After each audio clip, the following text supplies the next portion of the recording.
one-on-one outside game better than C6. Yes. Easily. You literally cannot cover Tyreek going on one. You can't cover Tyreek one-on-one. Easily. He's the best. No corner can Red cover zone him. threat. Who's the better red Nobody zone? else. Name a Who's the better No casting red corner zone can threat? cover him. No corner can.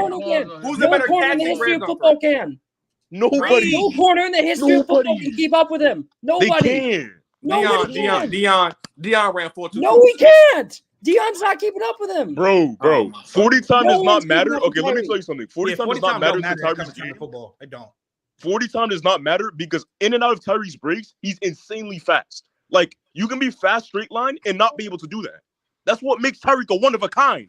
So it's Tyreek Tyreek one of one. We're probably never going to see Is another Tyreek the Tyreek best Hill ever receiver in the again. He league? probably They never will. think he do. I don't think he's Arguably. He is Is arguably. Tyreek a better deep threat than Randy Moss? It's same tier. Same tier, yeah. Is it not in the same I tier? got Randy. How is it not in the same tier? It's definitely same too. Get Did he Fred the just fuck kick out of here. I'm Fred? tired of it. You kicked Trent? You kicked him for being right. It's definitely same too. Dude. How I the got fuck? Wait. Now, how the fuck is it not in the same tier, Early? So why the fuck you lying? Randy, listen. Nigga, As it's far as- 1A, 1B. Because Yeah. hold up, one nigga can just outrun you, right? Fuck Not outrunning you. That's not what he's doing though. He goes deep. One He goes nigga deep there. can not only outrun you, but you don't want no parts of a jump ball neither. And when it comes to Absolutely. hands, Yeah, what's it's easy? not even a conversation. Yeah, we know. We Tyreek- know. Randy Moss. Okay. We're not saying that Tyreek is Jump ball better than Randy No. overall. See. So hold on. Time out. See, this is where this nigga's moving the goalpost. Nigga only asks about deep threat. When it comes to deep threat ability, they're in the same deep tier. threats, what you can do once you get deep, nigga. Pause. Right? Tyreek already open. Randy Moss not open enough. so he Randy gotta- Moss is the Randy greatest Moss deep- is not Wait, open time enough. out. Wait, but time out. But Randy he Moss not is the open. greatest You deep just threat said ever. he I Moss agree with is- you. But let's not act like Reek is not with him either. He's literally with him in Calvin. They're all in the same tier. So Yeah, is Rick it's the them best three in receiver tier of all one. time? It's Hell all no, them he's three. not. the They're best all receiver tier of all one. time? Niggas No. simplify Is deep Rick the route top running receiver in the to game? deep route. Hell no, he Is not. Rick the top receiver in the game today? Some people do. Well, I I don't think think he he is. is. I don't think he is. Why To is he be not there, honest, Fred? Reek is the best You said receiver in what? football. He Because is. I I think think he Devontae Adams is. is better than him. I I think think Devontae is better than him all time too. And I think Gimme Jettis is Jettis. better than him. But look, If you had to And get a plus, guy don't right now, overstate Tyreek's hands. if you He's good needed at a the receiver catch. right now to produce for you, you getting Rick or you getting Devontae Adams? I'm taking Tay. I'm taking Reek. I'm but it's taking a Reek. debate. I'm You can't taking take Reek. one. Give me Manny! Tyreek. I'm taking Manny! Reek. Manny! Who you And it's not- taking, and I'm Manny? gonna say this right Who now. cares Hold about on. who Manny takes? Hey, hold on, Yo, hey, time out, Manny, time who out. you taking? John, don't be disrespectful. Manny, who you taking? Wait, to produce is like. Wait, but if I put what you talking about? If I put over there Devontae Adams with Mike McDaniel? Nah, it's over just there any in offense Miami? you want. Any Any offense you offense, want. just to Or produce. any offense I want, I'm taking Tay. That's the Who Wait, produces oh, more? Who produces wait, more? Wait, but Reek? time out. Hold up. Numbers is Who crazy. produces more? Reek with Tay. prime Aaron Rodgers or Tay with prime Aaron Oh, Rodgers? Tay, right? Tay. I'm saying Tay. It's debatable. It's I mean, I'm it's saying Tay. both I'm top saying tier, Tay. elite, Tay. amazing. Listen, Reek. take a minute for listening. Give me Big Reek. screen, bro. Yeah, what's the name? I'm saying Tay because he give me the what's the name? He give me the yards and the touchdown amounts is crazy. Nigga, it's literally about to be top. Yeah, Cole- he'll get you the touchdowns that Tyreek better with won't Aaron get. Rodgers. I'll agree Tay with you was on that. better with Aaron And Rodgers. wait, but But that's you don't think a nigga like Reek, right? You don't think a nigga like Reek, because again, I mean, he's a great yeah, player. Rick and produce. A It's nigga the like same Reek thing. don't need look. A nigga like Reek got Tua over there about to get some money. He about to get Tua some money. Wait, so wait, what does that matter? What does that mean? What does that mean? Because I think Tyreek is one of them guys that you put him anywhere, he 1,500 plus. Same thing with Devontae Adams. It's not true. I think How? watch this. How? Hold up. How? Hold up. How's it not I think true? Reek, How's it not true? hold up. I think Reek 1,500 yards with Jimmy Garoppolo. We know Devontae wasn't that. Nigga, he hold on. Hold on, time out. Wait, hold on, wait, but time out. Get that nigga a screen Wait, hold on. Wait, what did Tay do? I'm about to eat that shit. Tay got 1,500 and 10 plus TDs with Derek Carr playing like Jimmy G. That nigga play like a bum with Jimmy G. Hey guys, let's be for real, guys. How Let's be for real. Play like dog shit. Let's be for real, guys. He played like trash. With Josh McDaniels playing like trash. With Josh McDaniels. Josh McDaniels as a play caller. With Josh McDaniels the worst coach in the league. He being nasty. I better say he being nasty. How am I being nasty? Wait, time out. Did 2022 Derek Carr? Hold on. No. Did 2022 Derek Carr not play like dog shit?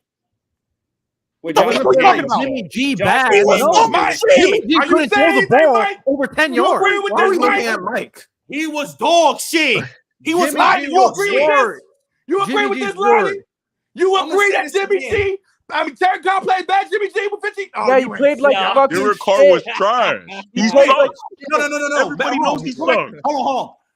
Yes, we all know Derek Carr is better than Jimmy G. That's not the problem. I said specifically the 2022 season, Tay's first year with the Raiders, when he's still with ape shit, his QB play was still hot dog shit. Simple. But Josh McDaniels. But Derek Carr is way better quarterback than G. What I'm saying to you is Tay is so fucking dynamic that even with Jimmy G, because bro, hear what I'm saying to you. You can throw fucking a Hill, Tyreek a slant round, give you 70 yards, nigga. That look like that's a 70-yard pass on the stat. Nigga, did you not? Why does that matter when Tay Stidham give me 1,500 with bad QB play? Why does that matter? It's irrelevant. So hold on, wait, guys. So the guy who can give you numbers in any situation ain't the best guy. Tay can give me to any situation too. Why you keep saying that shit? He can't. I mean, how? I'm gonna tell you how. He literally did it. He literally did it. Me eat to you. He literally did it. Watch me eat to you. Because we just did a fucking top 8 list on receivers, and I said about production, and none of you niggas, not none of you niggas, not this nigga. Not this nigga believe that in his situation with O'Connell, he can give you a productive season. Wait, come on. Wait, no, I did it. No, I did it. My food ain't done cooking. You don't believe in Kevin O'Connell, so you don't believe in O'Connell. Wait a minute. You don't believe in O'Connell to get Tay 1,500 yards. But I tell you this much. Time out. I think if Reek went to Oakland, he give you 15.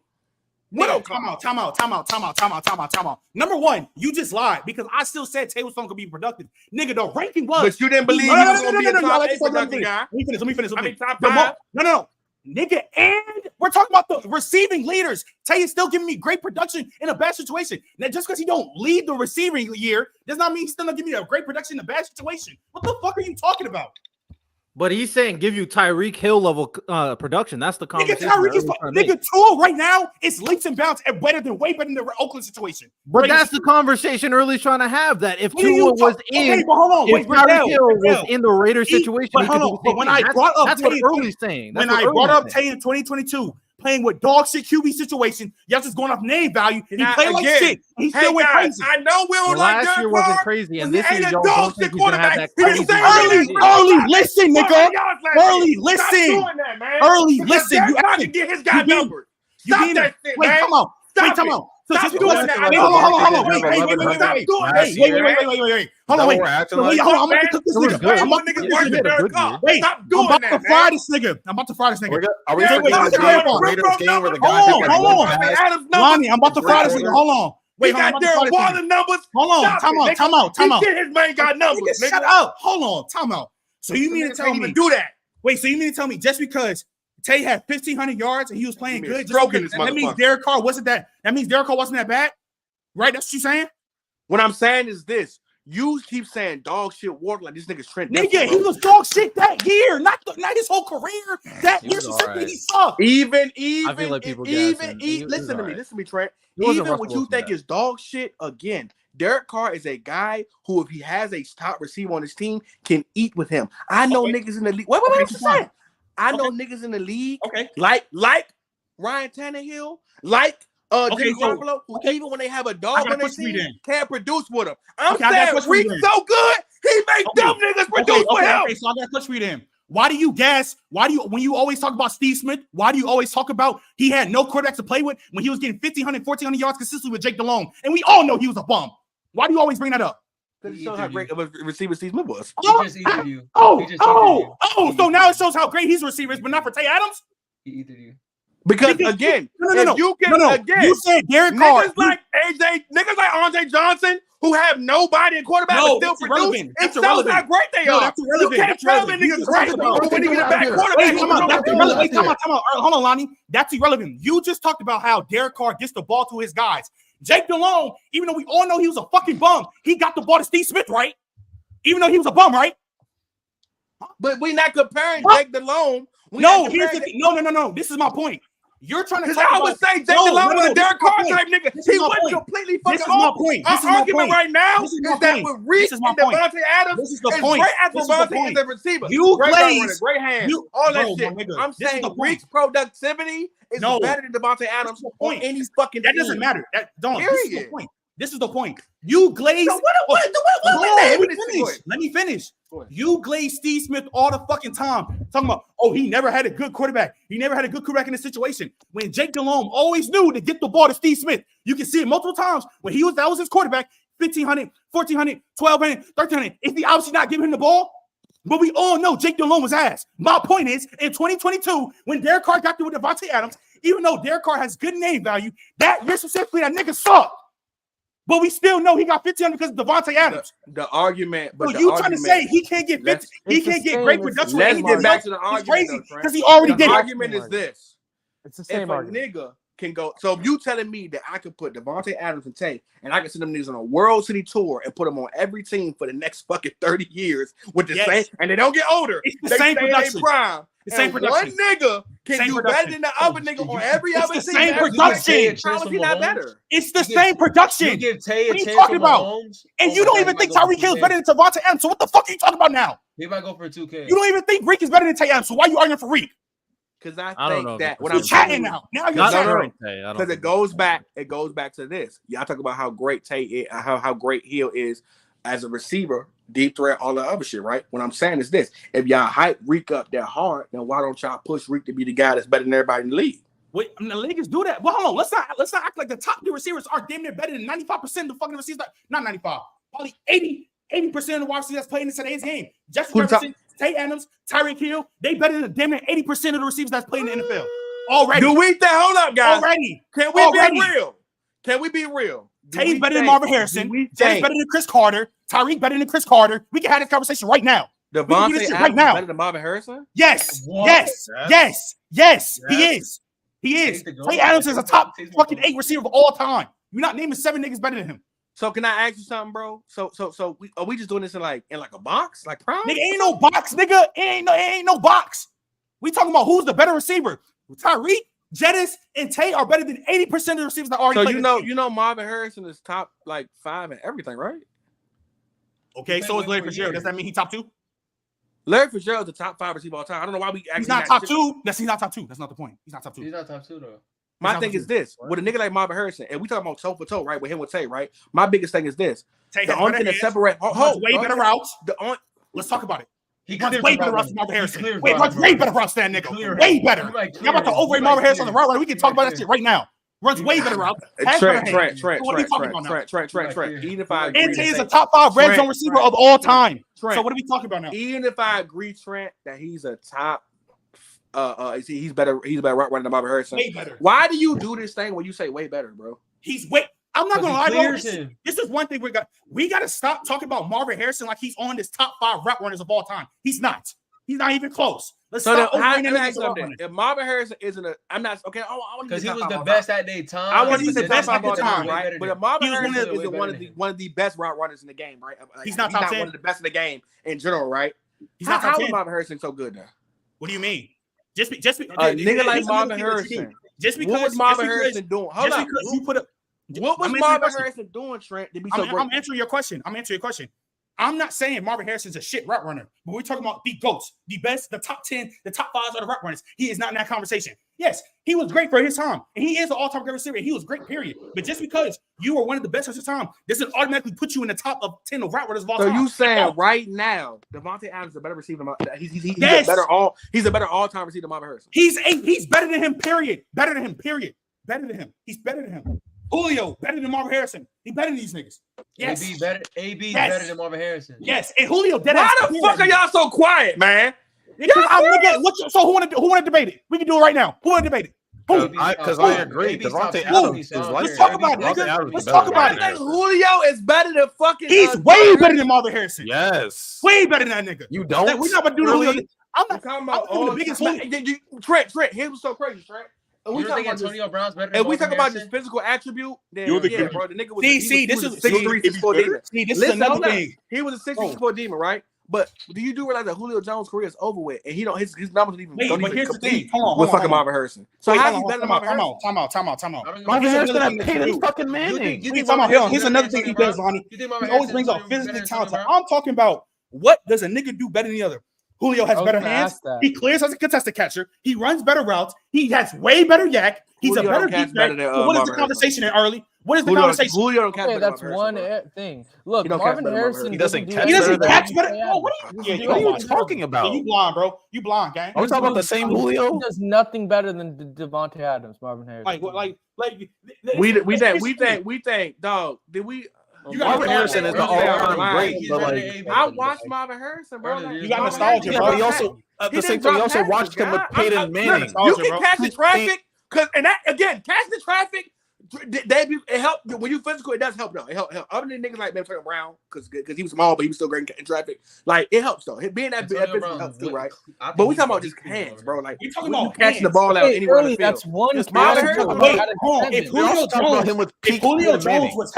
Julio Jones was hella short-handed, and then there's a category like contested catching, well, Julio's one of the best ever, and Marvin Harrison can't come close. His hands clear, so it's not a discussion. Julio Jones, but Trey, you put so many niggas. You just think so highly of Julio, bro. That's it, bro. But I just niggas like you, because niggas like you think Andre Johnson is better than him. When there's no conversation, niggas like you think Andre Johnson is better than him. I think it's closer than what you trying to make it. It's not close, my nigga. He can't wear his jock strap. Okay, nigga. okay. It's not Wait, close. Let me add real quick. Violently real quick. disrespectful, dog. It's weird. Because it's called keeping this shit a buck early. When a nigga what the fuck does Andre Johnson look like if he plays with Matt Ryan for a career? Do the same thing with Devontae Adams. Okay, hold on. And imagine if Randy Moss had Aaron Rodgers, nigga. Hold on, come on. And imagine Randy Moss had Jerry Rice QBs, nigga. He would lead every fucking stat in the statistical category, nigga. We can do the ifs all day. If Randy Moss had Jerry Rice QBs, he would have all them fucking stats. Every single one of them. Jerry Rice, hold up. Let's calm the fuck down. Because Jerry Rice, he had Steve Young and he had fucking Joe Montana. But he got busy with Rich Gannon too. Oh, he nice though. And you also do know he won MVP too, right? I mean, that offense is crazy. Tim Brown. If Randy Moss had that shit, he'll be having the same numbers. We can do the if game all day. He might be God. You could say Devontae had Aaron Rodgers. But you know what Marvin also had? Marvin also had Reggie Wayne across from him. He also had Dallas Clark lined up with him. I wish Julio Jones. We can do it. Let's do the if game. Devontae have. Marvin Harrison was drafted in 98, bro. He had 5 years without him. I pray to God. I wish Julio Jones had a Peyton Manning for his whole career. I wish Julio had Peyton Manning. I get it, bro. I get it. But had Tom y'all niggas put niggas today. Not only why it's crazy, right? Is because even in today's game, right, the way the ball is being passed there, like that, we got to put that shit in perspective too, dog. Like it's a lot of niggas in today's game. Like the way this situation, like y'all do realize that niggas like Steve Smith and them played in the era where you can get force on, right? Like that. It's just you do understand. It's just different rules, bro. Like it's like, bro, y'all being so. Y'all just take shit, bro. No. Y'all be so. Because we had this conversation yesterday. Y'all don't think about yesterday. You can see the skill set. Hold on. We had this conversation yesterday. This is what I'm talking about. This is why I say majority of the football back in this, nigga. I'm done with that shit. All them rules was predicated to the defense, my nigga. So that shit predicates the defense a lot. All the holding shit, all that shit. You play in today's era now where you got a guard. You can't touch a nigga or it's a flag. You really got a guard. These niggas now are way more talented and way better than niggas in the 90s. Now, there are some groups in the 90s that are still better than today. Like the 90s running backs pool in the early 2000s. Yeah, them niggas got it probably forever. But you only saying that because it was run heavy back these receivers right now. It's not run heavy now. The same way it wasn't pass heavy back then. Besides Randy, heavy now. I'm going to say this right now. You can call this shit a hot take. Besides Jerry Rice. Y'all niggas now arguing. I'm not. Okay, so early. So please, let's talk about it. Let's talk about it. Hold on. So besides, hold on. Randy Moss doesn't count as 90s, and Terrell, they both 2000 receivers. Besides Jerry Rice, who in that era is better than Justin Jefferson? I'll wait. In that era? In the 90s. I'm Chris Carter over him right now. Chris Carter is not better than Justin Jefferson, my nigga. I think Jettis is going to end up being top 5 all time. That's just me. There's no receiver outside of Jerry Rice in the 90s that's better than Tyreek. But you also hold on. But I don't know why you don't go all the way though, Trent. Why don't you just say Justin Jefferson's better than Jerry Rice? Go all the way, nigga. Because Jerry Rice is still a better receiver than him. What the fuck? Jerry Rice is why? Still Break it down. Break it down. Yeah. Because come on, Riddell. Yeah, do that. So, okay, no. I'm asking. Here's the thing. Based on how you like to rank. I'm gonna break it down for you. I'm breaking down. There are niggas in the 90s and in some part of the 80s that were ahead of their time. A nigga like Barry Sanders, yeah, he played in the 90s. We on receivers. Fuck that. Receivers, nigga. Jerry Rice, Justin Jefferson. Let me get my point. You come here. This is my point. There are niggas like that, the Jerry Rice of the world, Barry Sanders, LT, where they play like today's game. So I'm never going to say, and when you watch some niggas play, Jerry Rice has better hands. He runs better routes than Jettis. And I'll give you Jettis the yak. Huh? You think Jerry Rice had better hands than Jettis? Yes, Jerry Rice had yes. Even though he was a cheater, that nigga still had elite hands. Even though he was outside the second part, he still had elite hands. So that's why I'm saying I would still take Jerry over these niggas. Now you take out Jerry Rice, you put niggas like Chris Carter, who I think y'all niggas overrate. You put niggas like Andre Reed, all these other niggas that was in the 90s that were good, Michael Irvin and shit. Oh, how was Chris Carter overrated, bro? What did he have to be overrated? Okay, bro, nigga. Okay, this is the definition of overrated is putting somebody in a conversation they don't belong in. Y'all niggas say, y'all have told me multiple times, Chris Carter is better than Julio Jones. You got fucking nostalgia.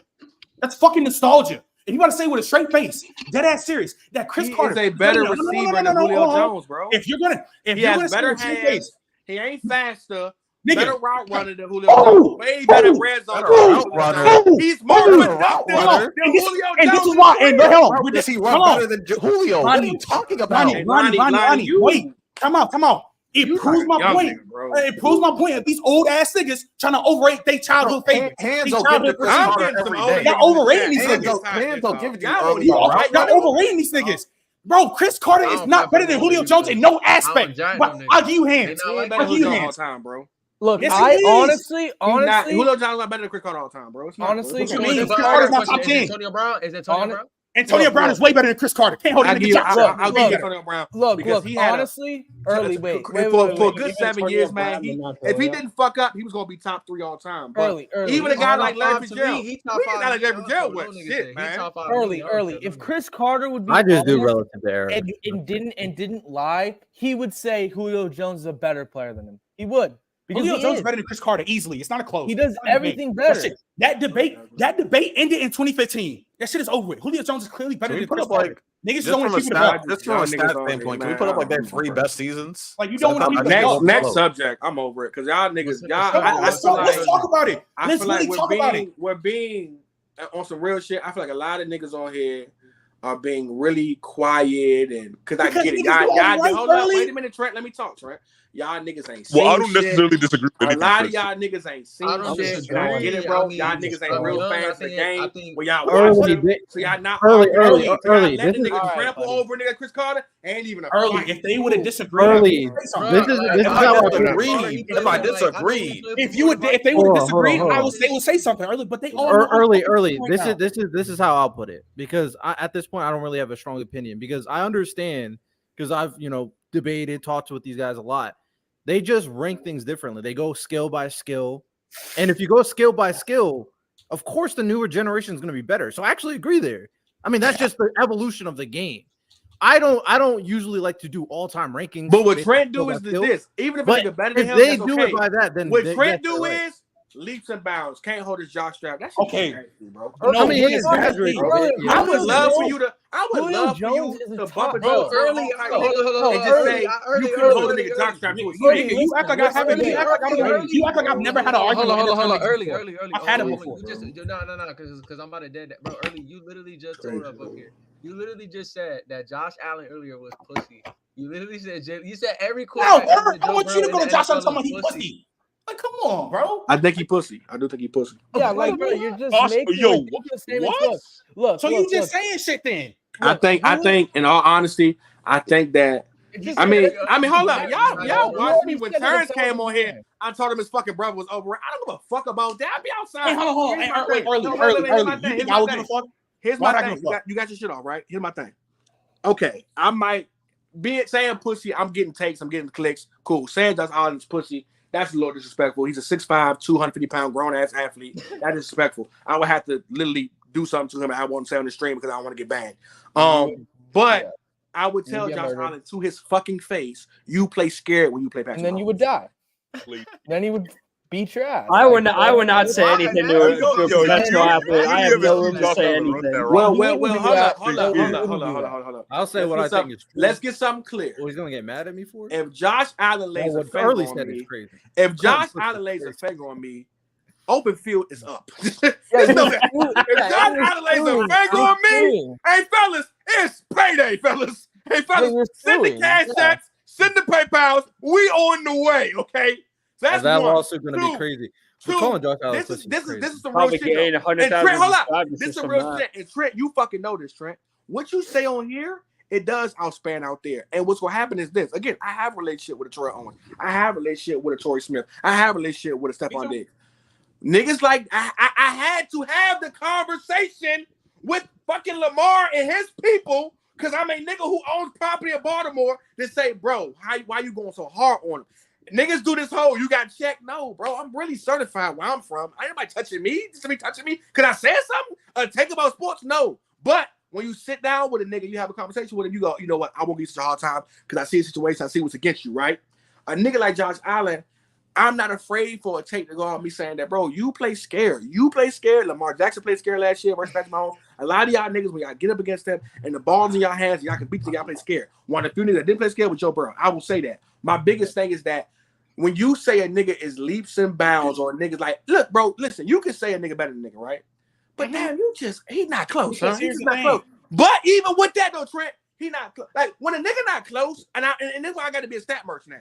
When a nigga not close, Trent, it's showing on the fucking stat sheet. It's No, showing. it don't. It's showing the tape. It's showing the tape. What the fuck are we talking about now? Dude, because his see. Wait, but hold on. You about to hold on. Because why do you have 6 touchdowns? As great as you was, why do you have 6 touchdowns? When niggas like Randy got 150, niggas like Kill got 150, niggas like Jerry got 197. It doesn't. Wait, come on. So number one. Niggas obviously know my dad's a coach in the league. I done had multiple debates with NFL niggas already. Number 3, nigga, 200 niggas done athletes don't follow me. I don't give a fuck what I say. Because if a nigga confront me about it, I done had a real conversation about it with a nigga before. And number 3, here's my thing. When I say you got the young niggas, you ain't talking to a vet. So, you ain't gonna sit on no platform and tell Steve Smith how he ain't better than Julio. I swear that word to my mother. If I ever talk to Chris Carter, I would say you cannot fuck with Julio. On God. Anyways, the next conversation. See, here's the thing. Niggas, when we say niggas is leaps and bounds to somebody else, it's not a problem, right? It's not a problem. When a nigga say Patrick Mahomes is leaps and bounds ahead of, I don't know, Tua Tagovailoa, everybody agrees. Woo-hoo. Because that's a true fucking statement. You did that. Hold on. And I'm going to show you. Hold on. And time out. And Chris Carter cannot fuck with Julio, nigga. He cannot fuck with him. Nasty. It's not close, my nigga. It's not close. Do you think Randy Moss is leaps and bounds ahead of Steve Smith? I know you fucking do. It ain't close. Chris Carter? No, I don't. All right, you trolling it. All right, so you trolling it. Wait, you serious? But they're also this though. Wait, early, stop.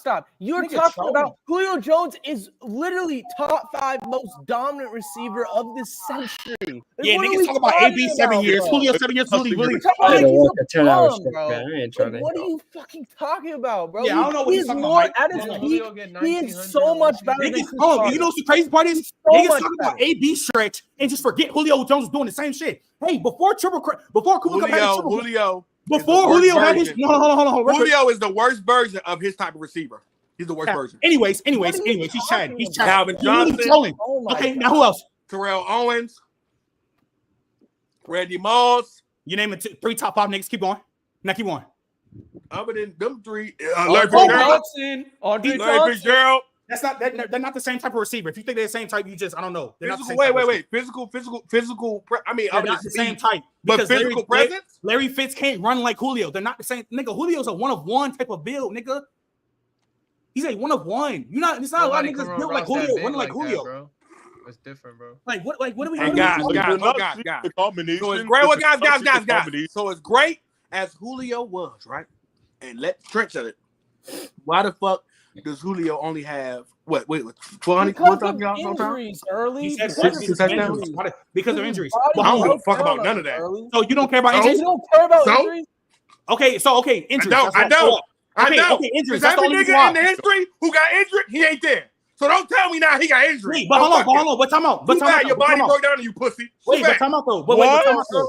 Yeah. Wait, time out though. It's the reason why Dan Hold on. Wait, time out. You use it. See, this is where hold on. See, this is where you being a stat merchant again because you want to talk about Julio shit. Even though this is a nigga, everybody knows who's top 5 and he only played 7 years in his career, aka Calvin Johnson. We don't use stats for him because we know 7 that nigga's years. top 5. What the fuck is wrong with niggas? Calvin Johnson played 9 to 10 years, bro. What are we talking about, bro? Bro, the What nigga the fuck are we played talking for about? Niggas just making up 7 shit. years, bro. He didn't play 7 years, bro. He played like 9 years, bro.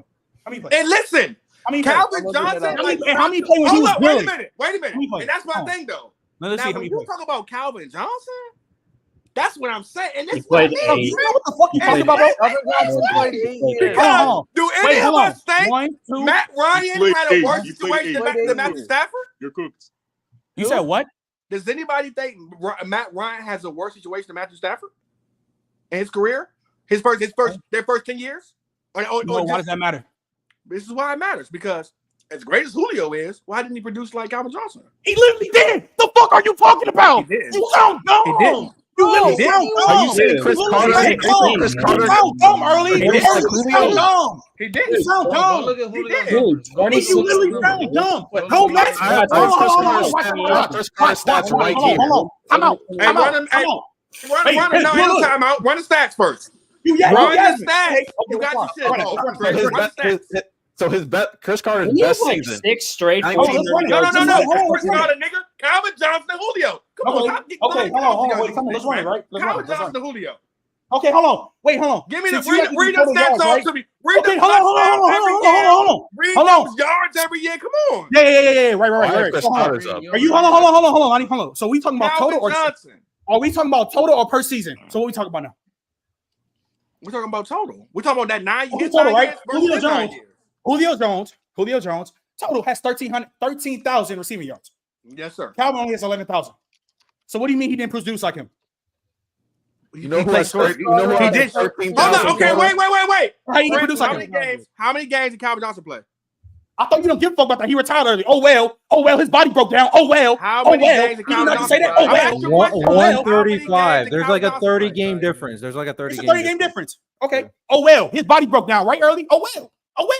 That's well. 2 seasons. Oh, well. So if we again. So if we but hold up. No Okay, one's bet. body broke down. No one's body broke down, nigga. Calvin Johnson literally said his stopped body. playing. Calvin Johnson literally said his body broke down when he retired. What are you talking about? He could When have he kept retired, playing. the nigga just quit, bro. He stopped playing. Yeah. Dude, no, he said his body was. He said that, bro. You want to go season by season early? We go season by season. Yeah, season by season. Some said that like he didn't have the same capacities as he did. The nigga literally said I You couldn't literally- take it anymore. The nigga literally in the interview in the same NFL, he listened. I couldn't take it anymore because his body was breaking down. So what are you talking about? His body He's been broke down. smoking weed too much. Early, also early. Stat for stat, band for band. Let's go season by season, right? Let's go season by season. Man, Let's go man. season by season, I'll right? read Season by Calvin, season. Trent. Hey, Let my Calvin, nigga do it. you- Let my nigga do it, Trent. You Oh, relax. all right. You Nah, don't want to. Trent, read off Yeah. Julio, Early. read off Julio, read No, off relax. You got There your is shit. no Relax. argument when it comes to Go ahead, stats. Michael. Calvin. Go ahead. Julio Jones and Chris 2007. Carter. Oh, There hey, is Mike, zero. hold up. Let Manny get this shit off. I'm soloing him. Somebody pull up Julio. No, bro, take me. Now I pull up. I got Julio's Julio's right here numbers. for you, I have man. it up All right right, now. Man, get All your right, stats all right, up there, all man. right. What year did Julio enter the league again? I forgot. No, hold on. Julio Start off with entered in Calvin's Calvin's 2011. first big. Calvin's first big year was like 08, 1300, right? Julio had 1200 with 10 TDs. 1300. And then Okay, now go to second. What's Calvin's No, second? go year for year. Go first year, second year, third year, fourth year. Okay, fifth so year. First year, Julio had 959 and 8 959, 8 TDs. all right, Calvin 700 yards, 4 touchdowns. Okay, the next year, Julio. Wait, okay, next year. Okay, next year, 1198, basically 1200 with 10 TDs. Yes. 1300, 12 TDs. Okay, this year Julio got hurt, so 582 TDs. He got hurt. Calvin got hurt. He missed 3 games, and he had 700. Wait, he had 984 yards. Now let's go for this one. Right? Fourth year, come on. 2013, 1593, 6 TDs. Let's 1,120, 12 TDs. Okay, Okay, cool. next year. Next year, 1871. Hold on, 1871. And just a fun fact: when Cooper Kupp, before he had the Triple Crown, that was second all time in receiving year for this season. So 1871 all time. 1871. How many 8 TDs. touchdowns. 8 TDs. 8 TDs. 1,600 yards and 16 TDs. Okay, next year, 1409, 6 TDs. Hey, hold on, real quick. Let's pause. Y'all want which one y'all want out of them years? Which y'all think out of them No. years? You say he didn't produce like hold up, nigga. Let me get. Why does Yeah, that that's matter? 16 Nah, you TDs, moving the bro. goalposts. That's 16 You TDs. moving the That's goalposts. You moving the God damn goalposts. it, don't be a dick. You moving the Guys. goalposts early. Guys. You moving the goalposts. Guys, Goalpost. we get y'all like better.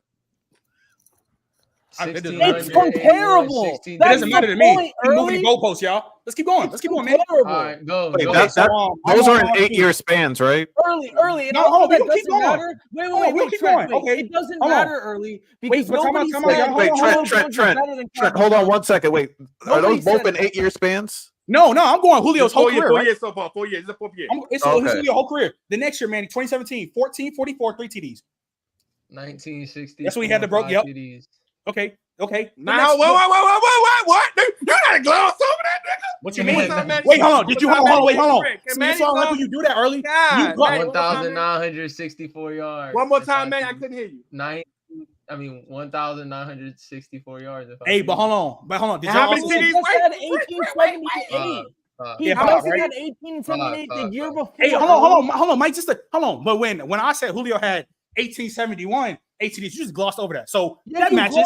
He's 100 yards off. It matches. Let's keep going. Let's keep going. Those are nice stats. 2017, 14, 44, 3 TDs.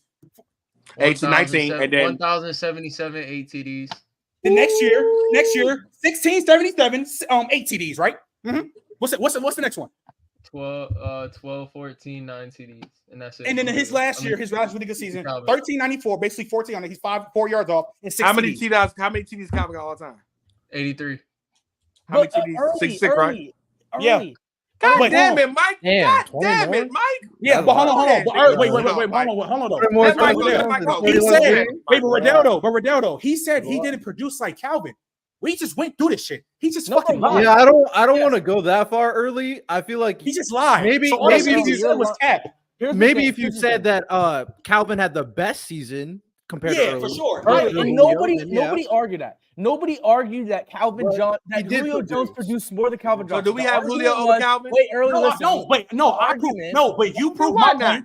No, hold on. But you proved my point. Julio so much. No, but hold on. But see, but you must proved know my this point. nigga personally. But here's the thing though. You just capped. You said he outproduced Julio. Like it was a big gap. It was the same shit. More bro just had more TDs. That's the point. It's literally comparable because literally AB stretch and Julio stretch are literally the exact same. What are we talking about now? And it's way better. He had a crazy like 4 year stretch. Better than Chris Carter's. He had a crazy 7-year stretch. What's the next topic? Better than Chris Carter's stretch. Chris Carter's best year, he had 1,300 yards. Early. You got that tier list? You got that tier list for the season? Wait, we'll do that. Wait, one more thing. In early, you trying to say that Chris Carter's stats are better, blah blah blah, produce more. Chris Carter's stats. Chris Carter's total yards, the touchdowns are ridiculous. I'm not arguing that. His total yards is 13,899. Hell of a red zone, Brett. Julio's 13,703. In 16 years. Yeah, in 16. 16, my nigga. Randy Moss, what is it again? Is number one. What is it again? Right next to him. 13,899 to 99 yards in 16 years. I gotta be honest with you. Though. Those Eagle years, it was some slums. I ain't gonna lie to you. Julio had a very good stretch where he was for like I said, for like 5 straight seasons. 5 to 7 seasons, like I said, where he was like, it was just boy, he was going. He went 6 years. He went 6 years. He literally went 6 years without going under 1,300 yards. And we trying to disrespect this, bro. Come on, bro. His best year on the Vikings, he had 1,371 yards and 17 touchdowns. With Randy Moss right next to him, getting doubled every single time. That's his best year statistically. But 17. What year was that? 1995. Yeah, that was before Randy Moss got there. Mike, nice try. But what about the other years? 17 touchdowns. I just want you to show y'all. 17 touchdowns is amazing.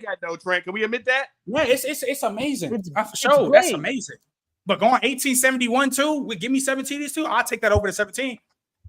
Nah, what, guys? You take 7 CDs over 7. You do realize, Trent? Did you do what I just said? Trent, yards don't help you win, bro. Bro, did you? I literally just said I'm going to take 2015 Julio over any year of Chris Carter. Yes, he had 17 touchdowns. Julio almost gave me 2K yards with 6 CDs, and we watched it. And we watched 2015 Julio. Guys, I'm gonna say it again. How does yards not? Hey, everybody on here, don't be afraid to speak up. Would you rather take 17 CDs, 1,300 yards, or 1,600 yards? How much was the trade? No, 1871, sir. 1,800 yards and 6 CDs.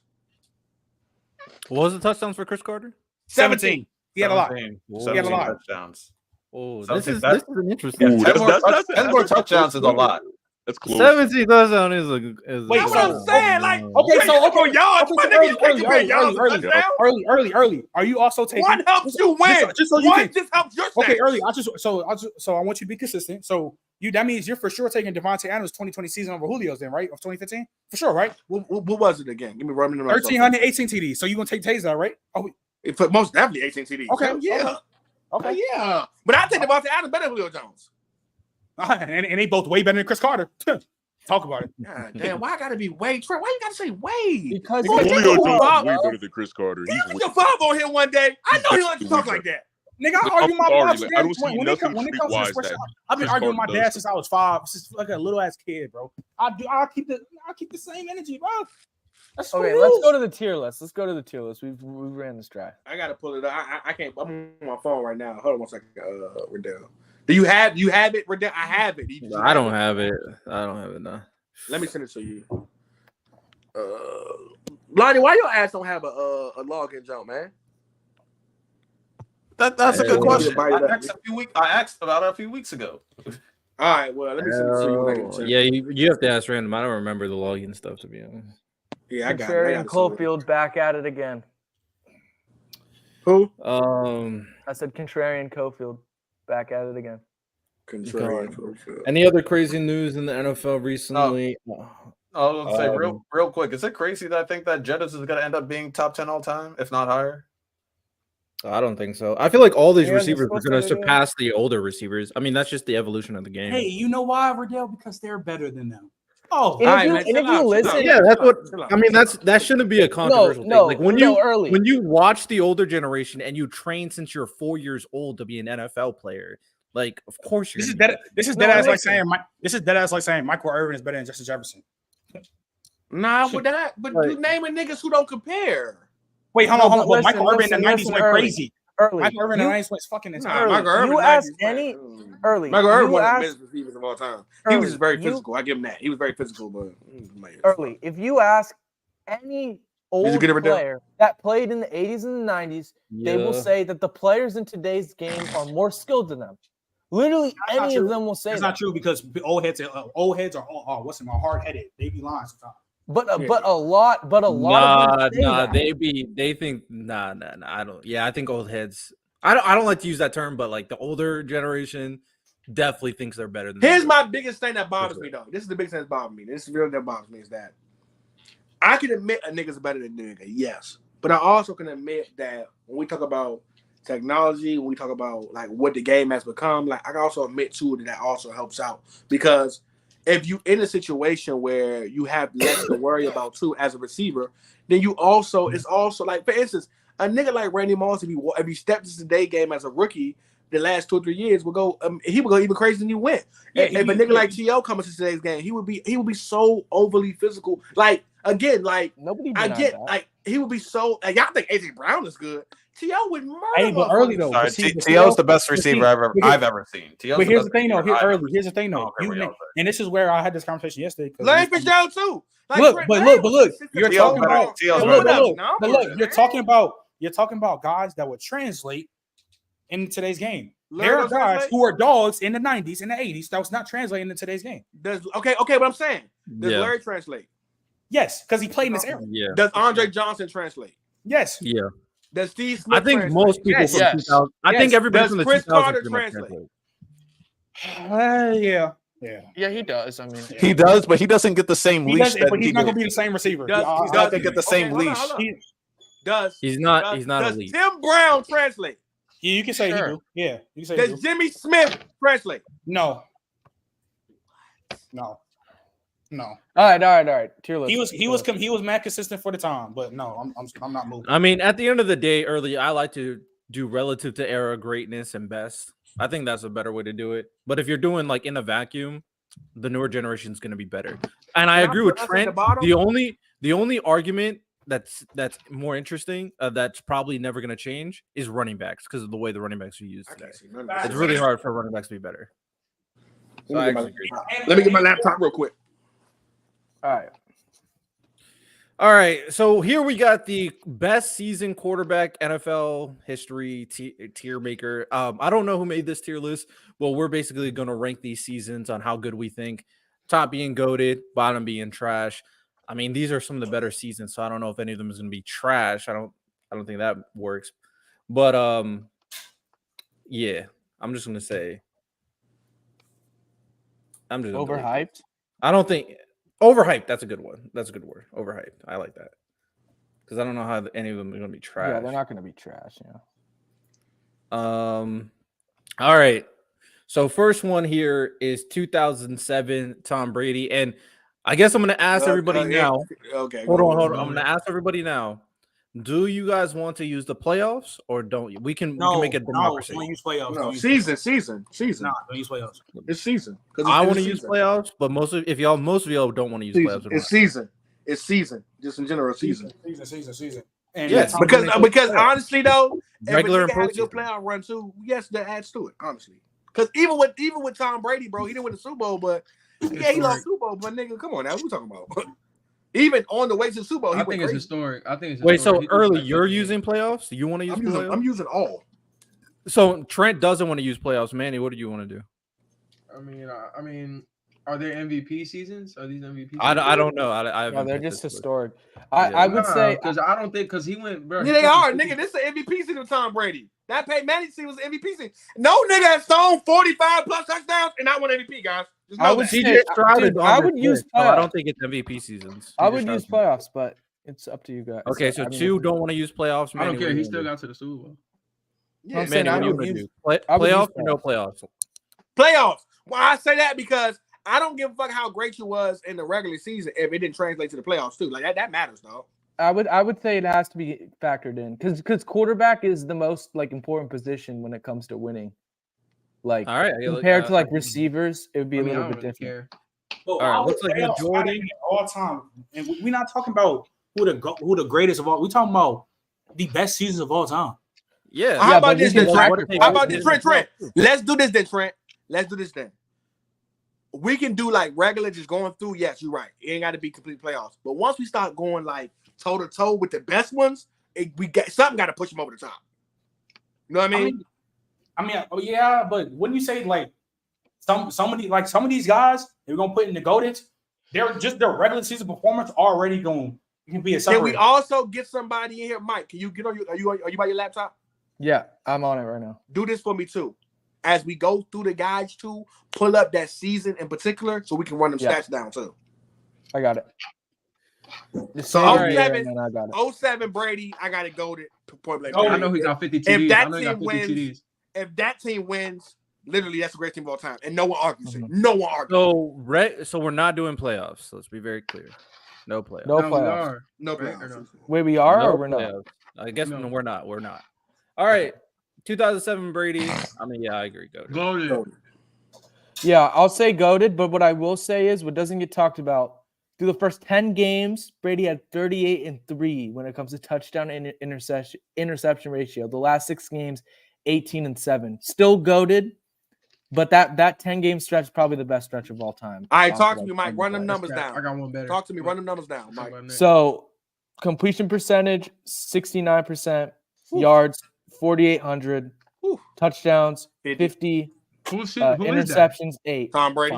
Yards per attempt, 8.3. No, the next we just need the yards. I already know Brady's season good. Who's the next guy? Need the yards, interceptions. Yeah. Who's the next guy? Lamar Jackson. Next one is 1999 Kurt Warner. Overrated. Run them stats off for me first, Manny. Hold up. Because that's MVP season, right? It's a great. It's great. Wait. So 1999. I want to run stats too, because they won the Super Bowl that year too. But right, you right. No playoffs. My bad. All right. What's the numbers looking like? Wait, hold up. What the hell? Is that the year that Marshall should have won it or not? Marshall was golden that season. What the fuck? All right. Here we go. Okay, 1999. He had 4,300 yards, 41 touchdowns, 13 picks. What's the yards? 4,300. No, I mean, what's the percentage? Oh, 65.1%. Was he MVP or no? Yes. MVP. Yeah, he was MVP that year. Historic. That's historic. Got to give him that historic. Why I say that is because Trent, why do you say great? Huh? Why did you say great? I'm tripping. It's historic. It is a historic season because I mean, it's gonna be separated between great and historic, but yeah. And we got to say this too, Trent. To give you 41-13 and 99, like nigga, 99 was still like 99 was still aggressive. Like that was still an era of fucking meanness. Like so, like for him to do what he did in that era too, Slim. That's a and on that fucking turf. I don't think niggas who never played football don't understand how hard turf is too. Like yeah, it makes it smooth for the offense. It makes smooth for the offense, but it also hurts like shit when you get tackled on it, dog. And Kurt was a guy too. We talk about nigga coming off of grocery bagging. Like that's a historic year, dog. Turf be in his pretty much his rookie year, like his first chance of starting, he does that. I'd say it's historic. Yeah, Lamar 2019 Jackson, right? Lamar Jackson. Historic. No. Not counting the playoffs, it probably. See, this is where I'm you went crazy. Yeah, but the playoffs, but we're not doing passing touchdowns. Yeah, that's what I'm saying. Not counting a playoff. He led the league in passing touchdowns with no number one wide receiver. Yeah. This is where we start down on simply so with this playoff shit. The nigga was at the first unanimous. What year was he? What year was this? 2019. Yes, 2019. Also, so hold on. He had 36 touchdowns, led the league in touchdowns. He first unanimous MVP, and he broke the Lamar Mike Vick rushing record. And he threw for the most touchdowns. Yeah, and he had that shit is historic. And let me tell you why it's not historic. That shit better than Kurt Warner season 2. It's not. Let me tell you why it's not historic. I'm gonna give you an honest reason why it's not historic. 1,200 yards, 7 touchdowns.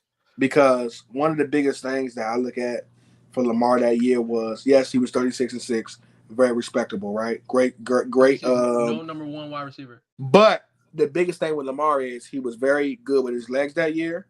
He only threw 400 passes, right? On top of that, the biggest thing for me about Lamar is that one of the main reasons, if you think about that season, why he got so much love is because the year before he was a rookie, and we were saying whether or not he should even be on a football field as a quarterback. That's nasty, bro. Wait, I'm just being real. Let's be real, guys. Him doing that the following year. It was like about it. Hold on, let's really talk about it. It was like a fuck you to the NFL. Okay, but thinking that I was gonna play receiver. Okay, but see, we wasn't expecting that. Let's really talk about it though. Nigga, that's an any day. That's light work for Aaron Rodgers. But here's the thing, anytime, nigga. And he's giving you 4,500 yards. This is why I say it's disingenuous. You know, like how I know when we had this conversation damn near real life about Lamar. That shit, what happened to Rick is, yeah, he played bad. But the conversation that niggas was having about him, you know why that was happening. You know why was happening. So all I'm saying is, you talk about Lamar's first year starting, he goes 36-6, leads the league in pass touchdowns with no number one wide receiver for real. Not one.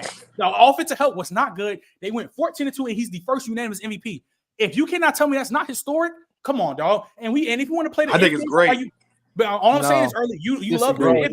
Imagine Lamar Jackson with Torrey Holt, Isaac Bruce, and Marshall Faulk. We could do the ifs all we get. Like you do the ifs too, early. Yeah. Only thing about it is that also too is that I have yet. Well, he ain't had nobody yet, but so he had 1,200 rushing yards too. Like, yeah, come on, bro, come on. He was 1,200 at that time. People were saying Lamar Jackson was like the most unstoppable player in the NFL. Like, let's really talk. Like he couldn't do anything. I say great. Here's the thing. We're just doing it out. I say great. What you say, Riddell? I say historic. Lamar. What'd you say, Mike? Crazy. I say historic. What'd you say, Manny? It's historic, bro. All right, so that's majority vote. Lonnie, you here? This motherfucker. Lonnie. Next. I'm here. I'm sorry. All right, what's the next one? On goal. Next is 1984 Steve Young. All right, hold up. Wait a minute. Let me look. This has to be his MVP year, right? Great. He's a two-time MVP. So do they have two of them? 1994, you meant? You said 84. Could have been 84. Is it his first year starting or no? Or is it the second one? He didn't play in 84, so it can't be 84. This says I think it's great though. I think it's great. 94? It says 84, but I'm guessing they mean 94. Yeah, I'm guessing they mean that. No, it's 94. I'll be real with definitely you. 94. 84 I'll be real with you. Yeah, I can read the stats off. If I'm being honest with you, dog, and let me be honest with you about this nigga Steve Young. When I tell you the level of mid he was putting up, but getting first, he getting MVPs and also second. But no, I can't, dude. Trent. You're being nasty. Trent. Yeah, you're so nasty, dude. It's Trent. 1992, right? We talking about 94. No, this one I'm saying. What I said was that I'm gonna be honest with you. He had a lot of years where he played mid to me and was getting MVP or was getting first or second votes in MVP. So but that's not the argument. Hold on. Let's break it down, right? We talking about 94. 94, 35, 70 completion. Hold on. And you said, look, we talk about Kurt Warner in the 1999. That nigga, he in the mid smack dab in the 90s too. Now, there was not really quarterback completing 70% of their passes like that. So he was real deal efficient with his shit. So we not about to we can't do that with Steve Young. He also had 7 rushing touchdowns as well. So like, come on now. And look. I'm not gonna say it's historic though. Exactly. It's definitely historic. It's definitely historic. Yeah, because at the end of the day, you can have the best team in the world, but those numbers at that time are like utterly ridiculous. Like it doesn't like to me. Yeah, I will say that if you got Kurt Warner right there, you could say Steve Young is really right there with them. So, that's a good point. Kurt Warner and Steve Young's year is very similar. To me, it doesn't matter that like I don't know. It's eye popping for me. It's a 94. He had 35 and 10, 7 touchdowns with damn near 4,000 yards passing. There's not a lot of quarterbacks. Okay, hold up. But in that we might have to bring down Kurt Warner. In that same season, Ricky Waters 1,700 yards from scrimmage, 13 touchdowns, right? Jerry Rice. You're being nasty. Wait. I'm just saying this nigga's around. Anyway, it's great. It ain't. It's great. It ain't. I think it's great. I just said let's stop. Should we bring I'm actually no. Great. I'm gonna put it being though because I don't think Kurt. I don't even think Kurt Warner shit is historic, dog. Should we bring Kurt Warner? It is historic. Because Kurt Warner had great weapons too. Yeah, Marshall Faulk had like what? How many? Nigga, Marshall Faulk almost had a K&K that year. Like we got Torrey Holt, Isaac Bruce. Like, he had guys. If we're putting Steve Young at great, then we'll go back to okay. So what we do? I'm putting in at great for now, but like it's not. All right, look, we'll put. Damn, it's historic, man.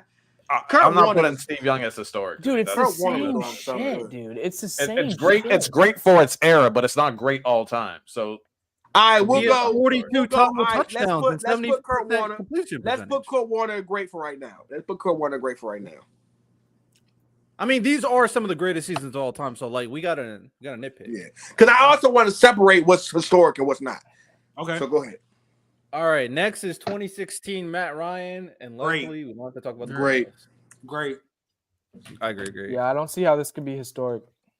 It's great. It might be mid. It's not because it's not mid, dude. If you take off Matt Ryan name and put in Aaron Rodgers, nobody's saying it's mid. So let's not do that either. Fair. That's a good point. Well, mid is a bad. I don't think any of these seasons will be mid. Oh no. 38 and 7, 5,000 yards. Yeah, that's. I'll delete this row. Great. I mean, that's great. That's great.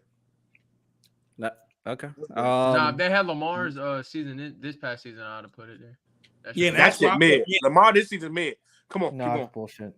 Oh, this season. Oh, mid. I thought you were talking about the 2019. All right. What else we got? That's right. we're there. I think this one's Brett Favre. I just seen it. 1996 Brett Favre. Hold up. Now let me go to Brett. He had 3,900 yards, 39 touchdowns, 13 picks. Great. It's one of them years he 3-peated for MVP. I'm not gonna lie, it's one of them shit. All them shits is great. I'll argue the last one's historic though. He had 60% completion. Nah, all great. I mean, they're all great. Honestly, all his MVP years are great. That's it. But to be honest, Lonnie, if we want to, because his list is getting a little bit small, we could add if I want to add like 2015 Cam, feel me, or like. 2015 Cam in on here already? No, I don't see it. There ain't no way in here. 2015 Cam, but someone I don't. Niggas got Y8 Tittle on this shit, but not Cam Newton. It's crazy. Nah, yeah, Cam gotta be on here, bro. Niggas got Russ. Cam gotta be on here. Ain't no fucking way Cam Newton on this list, dog. You said Russ is on here, but Cam's not.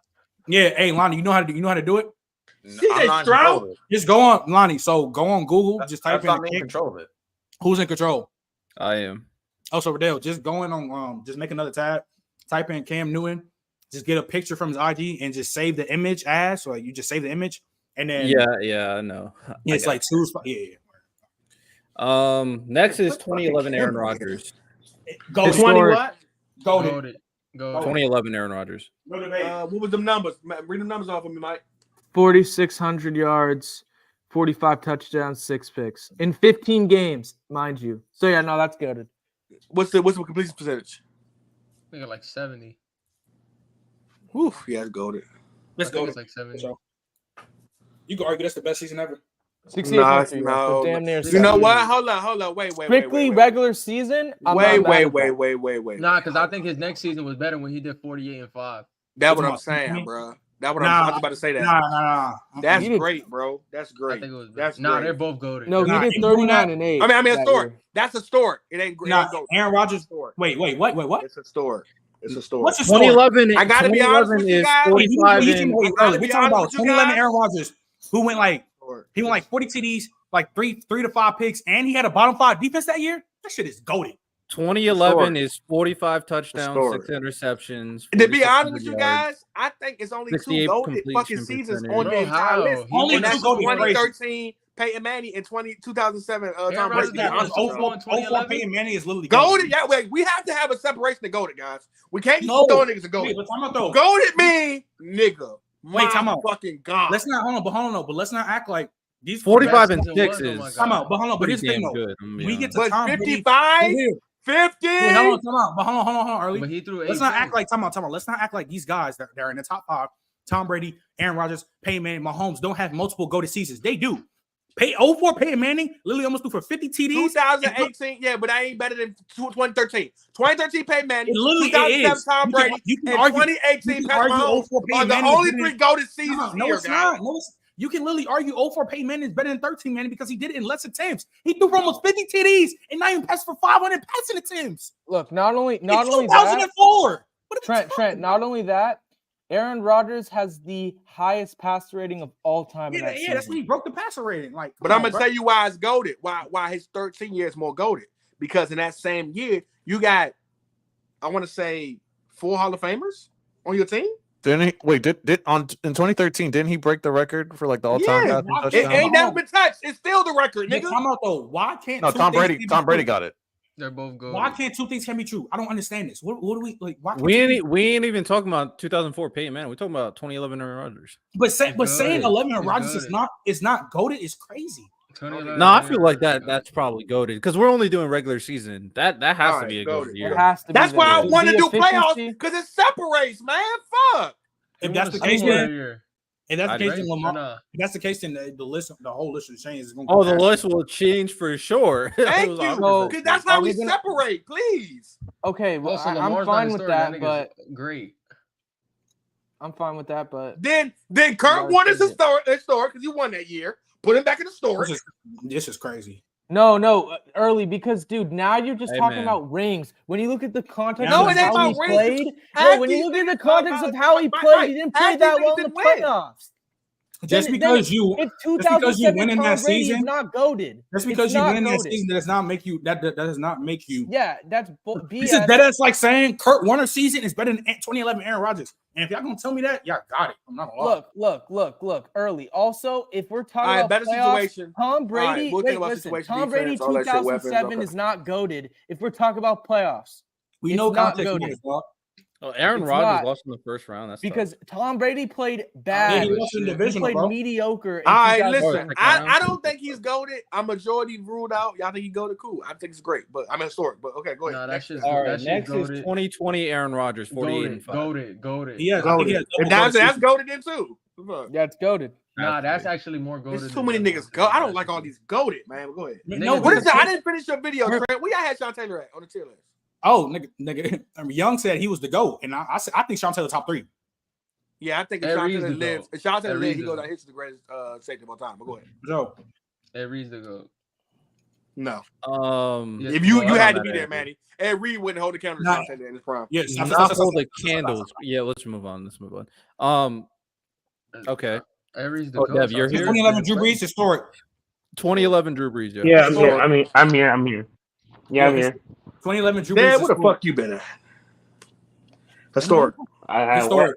I was doing my internship all day today. Get your money, man. Get your money, man.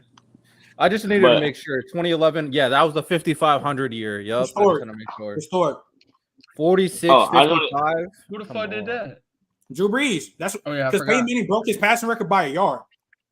I just want to say that only thing about repeating in the playoffs.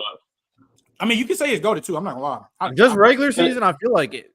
It is. No, it's historic. Come on. I just want to understand what y'all doing when we talking about fucking goated, bro. And I need y'all to understand this. When we talking about goated, bro. When we throw this fucking Tom Brady year up here, when we throw this Peyton Manning year up here, this fucking like you gotta understand how it stands next to it. That shit, though, as good as that Drew Brees was. Yes. Let me say this. As good as Drew Brees was, that shit looked disgusting compared to that shit looked like no, it doesn't. No, it doesn't. No, it doesn't. Peanut butter and jelly sandwich. No, it doesn't. Compared to fucking no, it doesn't. Just regular season? No, it doesn't. No, it doesn't. Just regular season. You cannot tell me a dude who completed like 70% of his passes, breaking the passing record, is not standing the toe with a go to season, no. We were talking about quarterbacks in the greatest versus the nigga who threw more yards. Early. I just want to put this in perspective. Tom Brady did not throw more yards than Brees. Early. I just want to put this in your mom real quick. I just want to put this in your mom early. He completed 71 completed percent of his passes. 71. Who was his roster that year? He had Jimmy Graham. It wasn't good. He was carrying. He was kind of, you feel me? But it was like Jimmy Graham, Robert Meacham. What year is that again? 2011. Early. He had He completed 71% of his passes, 54, 76, and 42 TDs with 14 picks. Dog, come on now. Come on. Wait, hold on. Time out. 5,500 passing yards. And also, too, we are also talking about the top 5 quarterbacks in the greatest QB era, and it's not close. A lot of these niggas go to seasons, dog. They do. Like, I'm like, I know GOAT really stand for really too, but in this case, bro, it's a lot of GOAT seasons for this. I swear to God, you put Tom Brady name on that shit. That's a I think what puts it over the top for me is the fact that he pretty much carried that team. You talk about Tom Brady in 2007. Let's not act like that team wasn't a juggernaut.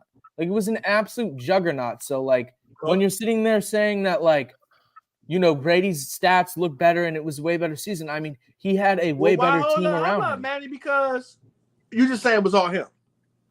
I'm saying that he pretty much carried that team. Yes. Damn, I heard him name long. Chris Ivory, I heard him forever. Jimmy Graham, 1,300 yards, 100 catches. Yeah. No, time out. I don't think 1,200 yards. I think CJ Stroud should hit. Lance had 800 ATDs. Bro, Marcus Colston, you're talking about guys who aren't considered like great. Like Jimmy Graham was great at the time. Chill. Marcus Colston and Jimmy Graham were really good. But the point is, though, still going for breaking the passing yard record. Jimmy Graham was neck and neck with Gronk for them years. He was. So breaking the passing record and then going for what's his name? Yeah, that's good, bro. I'm sorry. No, wait, hold up. It's a story. Why is CJ Stroud? Next is 2023. I'm putting down. Overhyped. Overhyped. He should not be on his list. Right? It has to be. He should not be on his list. Yeah, because if he's on his list, it's the greatest rookie season ever. No, do that. Because the rookie. Because if he's on his list, because like think about it, it was a great season, but we're comparing it to like just because he's a rookie. That's the thing. The thing. I mean, no, but that's the thing. You're saying because it's a rookie season, and like compared to these other guys, these guys did way more. And plus, it's some shit on this list, nigga. Like, and plus, you put that shit on, man. There's some shit on this list. That don't deserve to be here, nigga. That's a motherfucking Target sweater in a motherfucking Da Vinci store. That's relaxed, nigga. It's good, but a little overhyped. Yeah. And plus, like, there's other rookie seasons. What was his number? And plus, 4,100. No. Yeah, but then Justin Herbert had good, but a little overhyped. Because that's what I'm saying. Because like we see other great rookie seasons too, like with Justin Herbert and then who else? Not as good. Andrew Luck. It was good. If this was the only reason you say it's not as good. The only reason we say it's not as good because Justin Herbert didn't win. That's it. But Justin Herbert had his stats. That's why I don't think. No, Dev, I hate that shit. Because they didn't win. Let's move past it. We're not talking about Herbert. That's the point of the damn game. That's no. It's individual. No. When it comes to QB seasons, I'm sorry that it hurts y'all hearts that your favorite QBs win all the time. No, it's not. Winning matters when it comes to QB. Okay, but hold on. I know winning matters. We're about to go through a tangent. We still got more names. We're about to go through. All right, that's about. Come on. Yeah. So, okay, CJ Stroud is good, but a little overhyped. Next is we done. Put that shit in we done. Make it new tailors and put we done. I'm nigga. Who cares about that guy? Don't do that. Did a Giants fan make this list? Like, what are we talking about? We done. If a Giants fan made this list, Eli Manning would be here, but he's not. I'm done with football past the what's his name, dog. I'm done with football. 1963. I'm having a cutoff with this shit, dog. Y.A. Tittle. Who's that? What year was this? Get him out of Y.A. here. Tittle. This Y.A. Tittle, dog. 1963. So he went 3,100 passing yards, 36 passing touchdowns, and 14 interceptions. Dude, bro. Well, none of us. Hold up now. Hold up. Wait a minute. It's good for his fucking era. 1963. Nigga, that's a story. Era. Stop being dicks, y'all. Bro, we can. Those are basically numbers. Your numbers are Brett Favre and Steve Young numbers. I don't. 1963. I could give two Nice, bro. You're not doing relative to era. No, y'all early. can rank. We're I not think doing that era is relative dog to shit. era, Y'all can bro. rank We're that not shit. doing relative to era. So how is Steve Young not historic then? I just said 1963, Mark. Nah, we can't. Young's stats in that era is ridiculous. Like I said, that era is ass. I don't care. Y'all can, bro. Y'all can. Yeah, Steve Young's stats for that era is check your ridiculous, pockets, bro. check your drawers. Try to find me a fuck to give. That shit is over. You're the dude who said Russell Wilson's better than Steve Young. So I guess I shouldn't be talking to you about Steve Young. Great. I said put 2017 Brady. I forgot. Hold up. 2017. It's not great. a story. I say great. I say great. I say great. Because to be honest, he shouldn't have even won that shit. No, I'm gonna be honest with you, but yeah, if Carson Wentz got it was healthy, then he would have won. I'll say Carson Wentz or Todd Gurley. You cannot blame Brady because Carson Wentz got. I'm not blaming him. Carson Wentz was going stupid. I had Carson Wentz winning MVP that year. I'm not gonna lie. Great, No, Lonnie. Don't be I had Wentz winning MVP that year, but Brady still went crazy. It's great. Yeah, I know it's crazy, but I don't think it's a story. I'll put it in great, but I'm just saying, like, I hate with like, oh, because someone else got hurt. That's not. Is it great? Do y'all think that 2017 season is as good as these other seasons right I guess here? I got a hot take by the next time Brady won the 2020. I got a hot take for that one. I feel like 2017. Do you like 2017? Do we think that year is as good as Matt Ryan's year? 32, 45. Matt Ryan was better. What are you trying to say, Riddell? I'm just saying this year in particular. I don't know if it's on the same level as the ones in great. Brett I Favre. don't even think 2017 Brady comes close to 2011 Brady. So like, I mean, like, yeah, I don't know why you picked 2017. To be honest. It's a great season. Hold up, why is great and not mid? Because I'm looking at what he had, my boy. It wasn't about nothing. You got to give him great at least, my boy. Is this the year where he had no weapons? Is this the year we had no weapons? Chris Hogan. The best thing he had was Brandon Cooks. Brian Hoyer. I mean Brian Hoyer, but Danny Amendola, boy, my boy. Yeah. This is the year he had no weapons. Yeah, my boy. You got to give him great at least. Yeah, he gets great. He gets some respect on my quarterback. I forgot this is the year he had no weapons. Tom Brady. All right, 2021 Tom Brady. Overhyped. It's good, but overhyped. It's good, but overhyped. Overhyped. Good, but overhyped. Right with CJ Stroud. It's better than CJ if you want to put him over him, but it's good, but overhyped. All right. Next is 2018. I think is Russell Wilson. Good, unfortunately. Good, but unfortunately, overhyped. Good, but overhyped. It has been overhyped. Like good, but overhyped. It's because he had a little fall off, didn't he? He had 3,500 yards. High. No, that's 2020. 3,500 yards, 35 touchdowns. Oh, that's 2020. Okay, my fault. Good, but overhyped. If Lamar Jackson's not that 35 good, 35 and 7. Let me see the rushing numbers. Good, but overhyped. Yeah. 19. I think this is. We should do running back season. 1984 Marino. I'm not gonna lie. Let's go. That's the story. That's the story. It's literally goated. You know it's goated, dude. You know it's goated. We don't have to. We don't have to. He literally threw for 5K in the 80s, and we want to talk about. Yeah. I'm about to say early. It's a goated. If you want to, because like I'm about to say early. To be fair, if you had like the 1963 guy going like being in great for his stats in his era, you had to do. But we put Y.A. Tittle at overhyped though. Because that's 60. Hold on. Could I don't want to talk about 60. Are we serious right now? I'm just saying, if we're going relative. What y'all not about to do is flood the fucking goated with everything, bro. Put that shit in the store, dude, bro. No, you're ridiculous. Wait, early, stop. Because you are the type of guy. Are we keeping the same energy for like relative to era? Bro, the 80s. No, we not. Y'all said T.Y. hit him with my shit. So we not doing run to the era. Then fuck that jump. The 80s were way better than the fucking 60s, man. The 60s was bad. Was people still doing it like that though? That's the thing. Okay, let's talk about that, right? First quarterback ever to throw for 5K. Period. Dude, it stands alone, regardless of historic. It's historic. No, it's goated. Earlier ridiculous. It's not goated. It's historic. Dude. I mean, how was it not goated? I could argue it's more goated than the Breeze season. He set the. It is. I'm saying the Breeze is what goated. But here's the thing, Riddell. Here's the thing, though, right? We talked about with Drew Brees, right? Throwing shit and goated, man. God damn. He set the passing record in the 80s, ran through for 48 TDs, and threw 5K in the 80s.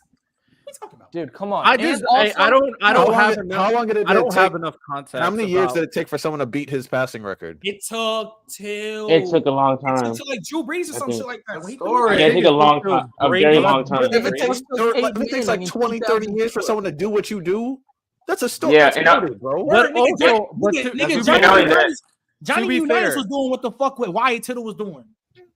And not only that, the thing of like he threw for 49 touchdowns, right, Trent? Gamblino? Yeah, he threw 48. 48. Yeah. So it didn't get that record didn't get broken until Peyton Manning or Drew Brees or Tom Brady. All so right. I don't have enough context. And Dan Marino cooked the 1984. Should be a story, but okay. Majority vote. The Bears defense, one of the best defenses ever. Next, 1989 Joe Montana. Great. I don't know that season. Great. It's great. Yeah, I don't think Joe Montana ever had a story. Honestly, I don't think. I think he never had a story. I agree with you. If I'm being honest, Joe Montana never had to go to the historic year. Honestly, I agree. If you don't include playoffs, I'm sure. Because you just talked about Wyatt Tittle. Wyatt Tittle's overhyped. There's no do you way. understand? Hold up. That's why I went early, bro. Come on. In that era, though, them niggas was running the ball like 1,000 times a season. It was crazy. I mean, I'm pretty sure 1,000 times is crazy. It's crazy. Niggas was winning off the back of niggas was winning off the back of niggas like Jim Brown. Like it was like literally. Imagine playing somebody and they just run the ball, bro. Like it's just like a run. I don't know. I think, dude, that's crazy. All right.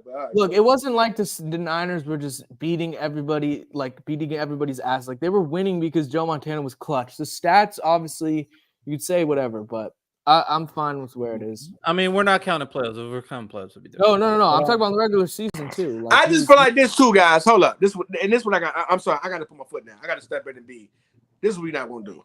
I'm not giving niggas 2 go to seasons, bro. You pick one, and move the other one out the way, dog. That's ridiculous. One got to be better than the other, bro. I'm sorry, dude. That's bro. just a stupid caveat. That's a dumb. One got to be better than the other, dog. Yeah, I don't know about that because Mahomes has multiple go to seasons. I'm not gonna lie. It's a dumb caveat. No, he don't. He only got 1 go to season. That's 2018. That's the 1 go to season he got. Nah, he's still great. He's still great. Still great. 2024. How was 2022 not a go to season? 2024, no, but 2022. We talking about Mahomes. 2022 is better than 2018. Yeah, he's a better player. 2022 not a go to season. Like I don't. Let me do my research. Dude, and this is the version of Mahomes that had no Tyreek Hill. Remember that? He had a bunch of scrubs. He's his number 1 receiver, 53 yards. It's not even that. Mahomes in 2022 is just a better processor. He's a better quote unquote quarterback play. Like honestly, he was great. He wasn't a good quarterback play in 2018. But you could see him read defense better. He took more checkdowns, and he still had that big playability. He was a more complete player in 2018 year. He was 40 touchdowns. Mahomes, I know he's 50 touchdowns in 18 years. 18 year. I'm pretty sure it's his first year starting. Yeah, 50. Yeah, his first year. That's what he threw for 50 and 5K. What was his touchdowns? I mean his yards. 50 touchdowns. Yeah. I think he had 13. How many interceptions? 13 or 12. He had the same thing. No, it's not. 2022 is not a go-to year. It's a historic year. Can we please put fuck that? Can we please put Drew Brees? I mean, Aaron Rodgers first year. No, down? Nobody agrees with you, early. No, wait, 2011. Wait, you think 14? No, we're not putting that down, bro. You niggas wait. Pick one. Wait, you think 14 is worse than 11? I think 11. They're both good. 11 better. Pick one. Dude, you're talking about the 2 highest passer ratings of all time. Like how you sons of bitches gonna pick one? How is both of them not? Pick one. If I had to pick one, I would just drop Drew Brees and keep Aaron Rodgers. Nah, you can keep. All right, let's move on. Let's get to 2004 Peyton Manning. It's goated. It might as well be goated then. So much goated, dude. No, it's just so much go. It's like, damn, man. Drew Brees can drop. Drew Dude, Brees we're can talking drop. about the. I don't think Drew Brees should drop. I personally would have counted playoffs, and then Do we we would have think it's gotten this down many to golden business. seasons, We though? really got. No, there are. I mean, to be fair, it's not that like one It's because like starting to feel icky now. it's not really because like it's one. It's only 1, 2, 3, 4 players, 5 players. That's it. But compared to the percentage of guys, it's only like 15 golden seasons on the goddamn list, and damn near all half of them are golden. Damn, No, but then again, I mean, he picked a lot of. But then again, what do you but hold on. This is the best of the best. But here's the thing. But here's the thing in But sports, in the regular like, season, these seasons are similar. Regular seasons are similar. And plus, we gotta realize like the NFL been around for a long time, so there's gonna be a lot of golden seasons. Like in the NBA, there's a lot of golden seasons in the NBA. So it's like kind of like in 100-year history, like I mean, you can make an argument.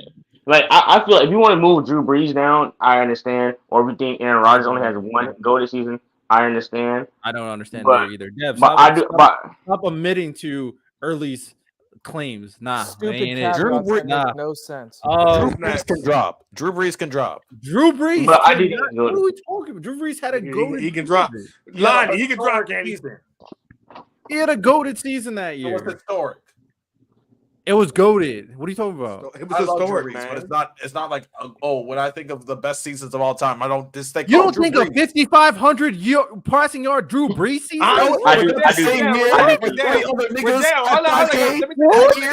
That year that Matthew Honestly, Stafford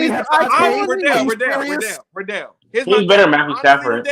When it comes to like even a guy who just barely watched football a little bit, nigga, I remember 55 touchdowns, bro. I remember 50 touchdowns, bro.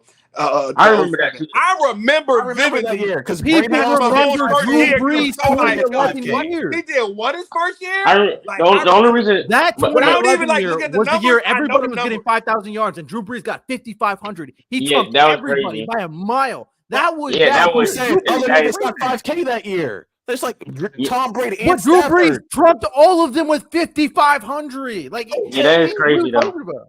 It's Okay, it's historic. crazy. By 4. It's historic. For me, it's historic, dog. I'm looking at the totality. I'll just say Yes, he because had a high Tom Brady percentage, also hit but the 5K. Stafford touchdowns- also hit 5K. 5K You and just said 55K are not the you literally same, just bro. said everyone was hitting 5K. If he was the only I one, mean, who he was was- hitting Brees 5K had that the year, best I would season give it out to of you. all of If he was them. the only one, I would give it to you, but he's not. No, He always threw for you're- 6,000 you're yards. That's talking kind of at crazy. 5K. He had 55K. Yeah, and other niggas hit 5K too that year. Then he had the highest completion percentage. What? As you said, 55 everybody is was more hitting than 5K. 5. We realize this, right? 55 is more than 5, right? You know this, right? It's not. Okay. I don't know why you fight for him so hard. It's a historic year. Yeah, put Because if we're just talking regular season, Put Cam Newton in Drew Brees historic. voted the year.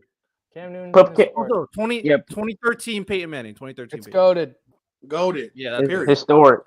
My thing is just this, No, guys, and this is why I say Kev, this. Hold on. This is why I say this honestly, dog, because I'm looking at what we talking about. When we talking about goated, bro, like that's what I'm saying, like, bro, let's like have some fucking, let's have some fucking, some type of like. Y'all don't let should have everybody used in the club, playoffs. y'all. I Like, said I want to use the who's playoffs. bouncer Y'all out here? said He no. letting everybody in the Y'all club. said no. Early. If we use the playoffs, the only We're person talking that's about- voted right now is Brady and Mahomes right now. Dude, Actually, Rodell, really? Is Brady really on the list after losing to the Eli Manning in 07? Is he But really on the he's list? still cooked. historic. I'm joking. Let me stop being Talking nasty. about 6 seasons in the totality of NFL history, it's really not as bad as you're making it sound like. Yeah, I mean, this guy picked all good seasons, to be honest. Put Cam Newton in historic. Yeah, it's historic. Next is 2018 Patrick Mahomes. I Go think dude, it's historic for sure. Come on, go. Dude. I honestly think I think Aaron Rodgers his second year. I think his second year is goated. The second year of him, I think 11 should be historic. This is what I'm saying. I'm gonna say you gotta do it. I think Drew Brees should be historic. I think Dan Marino should be historic. I think Peyton's 2004 year should be historic. I think which year? I think which year Tom did Brady, throw? I think 45 Tom and Brady, 2 interceptions. 2018 Patrick Mahomes, and Peyton Manning should be the only 3 historic years. I mean, go to years, bro. Honestly, that's how I think. I ain't saying do it. I'm just saying for me, that's what I think. Cam Newton historic. I never seen a quarterback do that. Historic. Like I never seen a quarterback do that How for his about this? team. Just to adhere, just to appease early, I'll add one more saying all time. Yeah. No. Can't be matched. Sure. I feel you should put God damn that nigga was good. No, I like goddamn. G-O-T, goddamn. G-O-T, not God. Don't you dare put yeah. Oh yeah, you're right. My fault. Sorry, God damn. And put like 4 M's. All right. Tom Brady. 07. Yeah, and Bay May. Dan Marino. Or whatever. No. I'm guessing the threshold was 50 passing touchdowns. Aaron Rodgers having like 45 touchdowns and 2 interceptions. That's insane. Like he just not him not throwing picks and playing aggressive. Like was I think that in 2011 year? Kind of crazy. I think that's 11. I think that's 11. I think because 2020 was the 48 and 5. Yeah, 11 he had like I think 11. Yeah, but that's still insane though. Like that, like that's insane. 45 and 5. Well, yeah, that's insane. The issue though, because then like you're not throwing picks. Because dude, what's the reason why Dan Marino isn't in the same tier as those guys? What's the reason? I think he was good. But I mean, there's nothing wrong having 5. Honestly, there's nothing wrong having 5 of their top 5. And here's my problem too. Hold up, that Aaron Rodgers year was 2011, right? 2020. No. The first year. 2020 is the 48 and 5 year. 2020 is what? 48 touchdowns and 5 interceptions. What's the other one? The other one is like 46 and 8, something like that. Okay, I think 8, right? That's 2011, right? Yeah. And then what year Drew year? 2011. There's no way you're telling me 2 go to season, 1 goddamn season. There's no way. One got to be better than the other. Why, Early? Why? That's just a weird caveat. Nah, there's 2 go to season, 1 season. There's 2 go to freaking seasons. I mean, it can happen. I mean, it can happen. I mean, it's not crazy. That can happen though. All right, now we got Cam Newton. Historic. I put historic. The top. Hold on, and we gotta put this in order too because the top is historic. Like, yeah, we forgot. We just I kind of because I've never seen anyone. It's kind of like him and Lamar. I'm probably saying too because like I never seen like he. No, broke the Russian quarterback. We don't know how the greatest. Because that Peyton Manning year is the greatest year of all time. So put that in the very front. Yeah, I agree. It has to be one. So now you lucky 2022 Mahomes. Then we go Patrick Mahomes. Then we go Aaron Rodgers last. On the second tier, we go. Let's Marino go. One. Dan Marino 1. I got that. Honestly, I think that Patrick Mahomes year should be last because I don't think that's his best year. That's me. I think the interception ratio of Morales is better. I think that was his first year. That 2018, that 2018 Chiefs was unstoppable. It was what? I think it was like 52-8. So what is he talking? It's 50-8. What is he talking about? It's not his year. Yeah, that 2022 year don't fuck with that 2018 year, y'all. Stat wise, no, it was 50-12. I think he's a better player. Hold on, he's a better player. He's a better player. 2018 year was great, 50 and 12.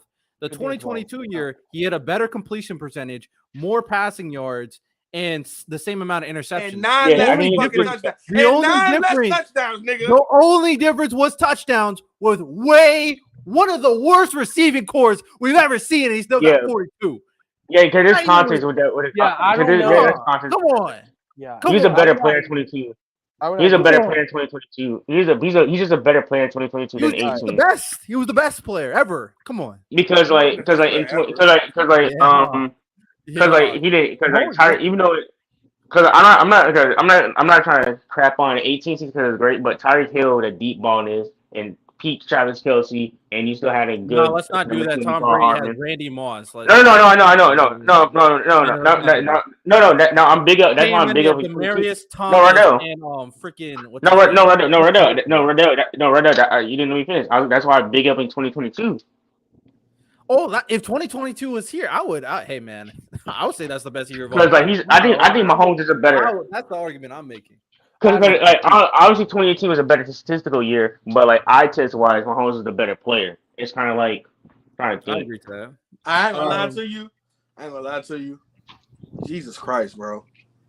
Yeah, that year's goated. Because boy, like I have a question. This receiver core of it. Oh, you're looking at 2022? Other than Yeah. Juju, oh my definitely. god. Yeah. This is basically Wait. This is low key the same fucking receiver core he had last year.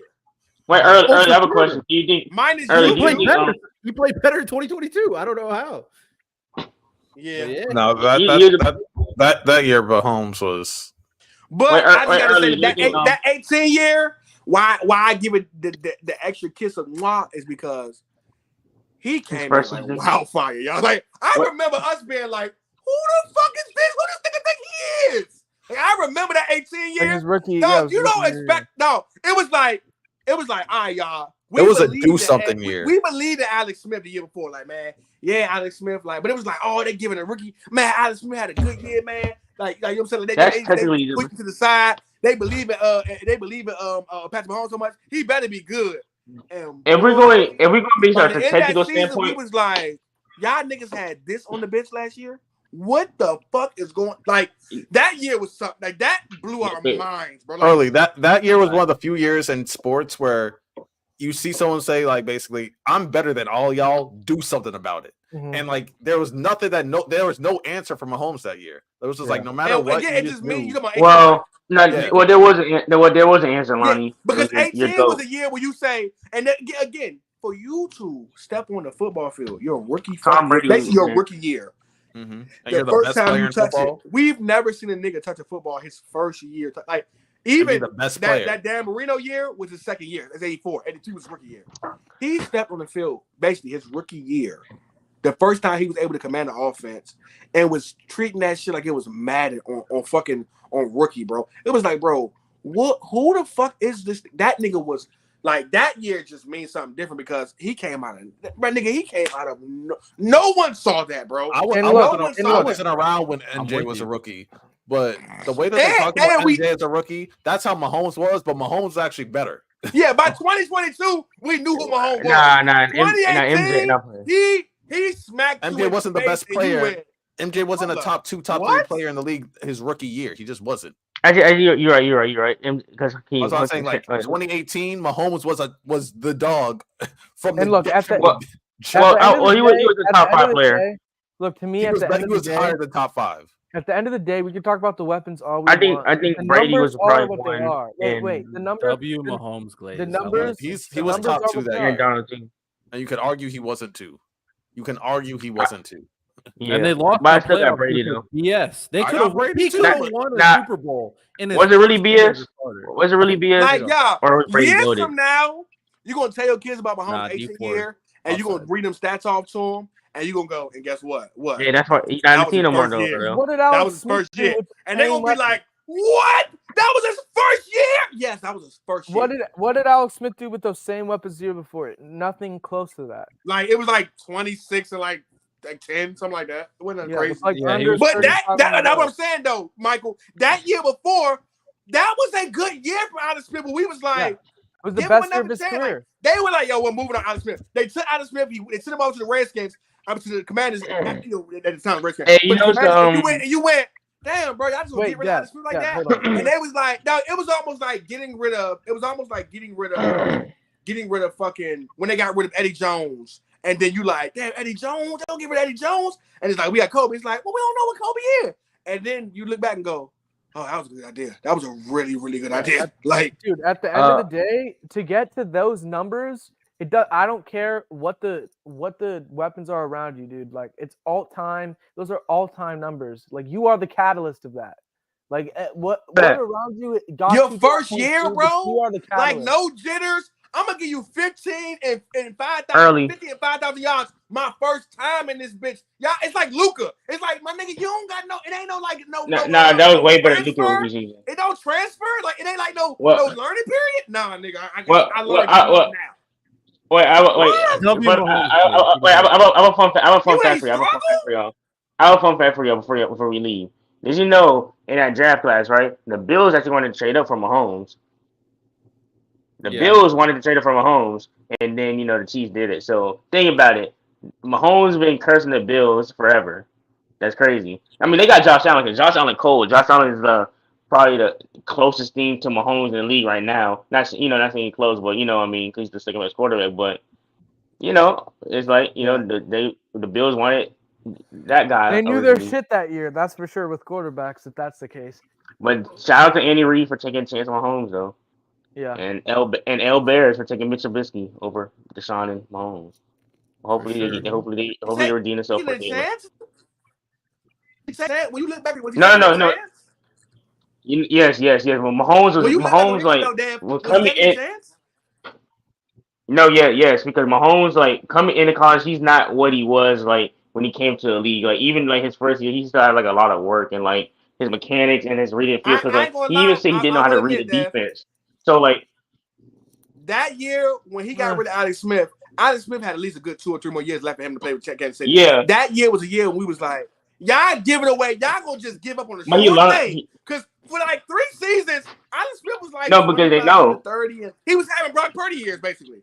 So it was but he was a bridge quarterback the whole time. But they knew he was the bridge quarterback. I don't think Mahomes would have like the crazy year if he was on the Browns. The next guy, we didn't even see Patrick Mahomes play. Like that's another thing. And they like Alex Smith got hurt at week 12, so we saw Patrick Mahomes for 5 games and was like, oh okay, we see it. Yeah, we was blinded. Like who is this? There nigga? was a scout that said that there was one of the scouts that actually went up to Andy Reid and said, "Yo, this might be the best quarterback I've ever seen." And I think the difference is like we're not there. That's almost like I'm be honest. But they are. When Barack Obama appeared on my TV as one of the top electees for the Democrat, I was like, who the fuck is this nigga? Like, where he come from? Like, honestly, it was like, yo, where does dude come from? Oh yeah, most of the world had no idea Mahomes. There's only one person in media that knew Mahomes was going to be that guy, and it was Peter Schrager. He was like coming on TV, and he was saying Mahomes is going to be the next one, and he was right. And then you hear him talk with his Kermit the Frog voice, and it's like, who is this guy? I don't think it wasn't no hype. It wasn't no big guy. This our guy. He just came out of nowhere, bro. And ever since, he has not fucking stopped. Yeah. The only reason why I say it's not a gamble is wait, Dev. The only reason why I say it's not a gamble is strictly because like if they would have traded up like top 3, I would say it's a gamble. But top 10 trading up for like what a quarterback could be generational. Like I don't think that's necessarily like a gamble. No, I never said it was a gamble. I mean, take a chance. Like that's what I'm saying. Like no, because I'm saying for the time period because like how you say can't know a lot of people like there's a lot of people that liked him, but they thought he had flaws. It's kind of like they didn't think we've been on 3 hours. We gotta get about here, but we can say this, and we can leave it at this.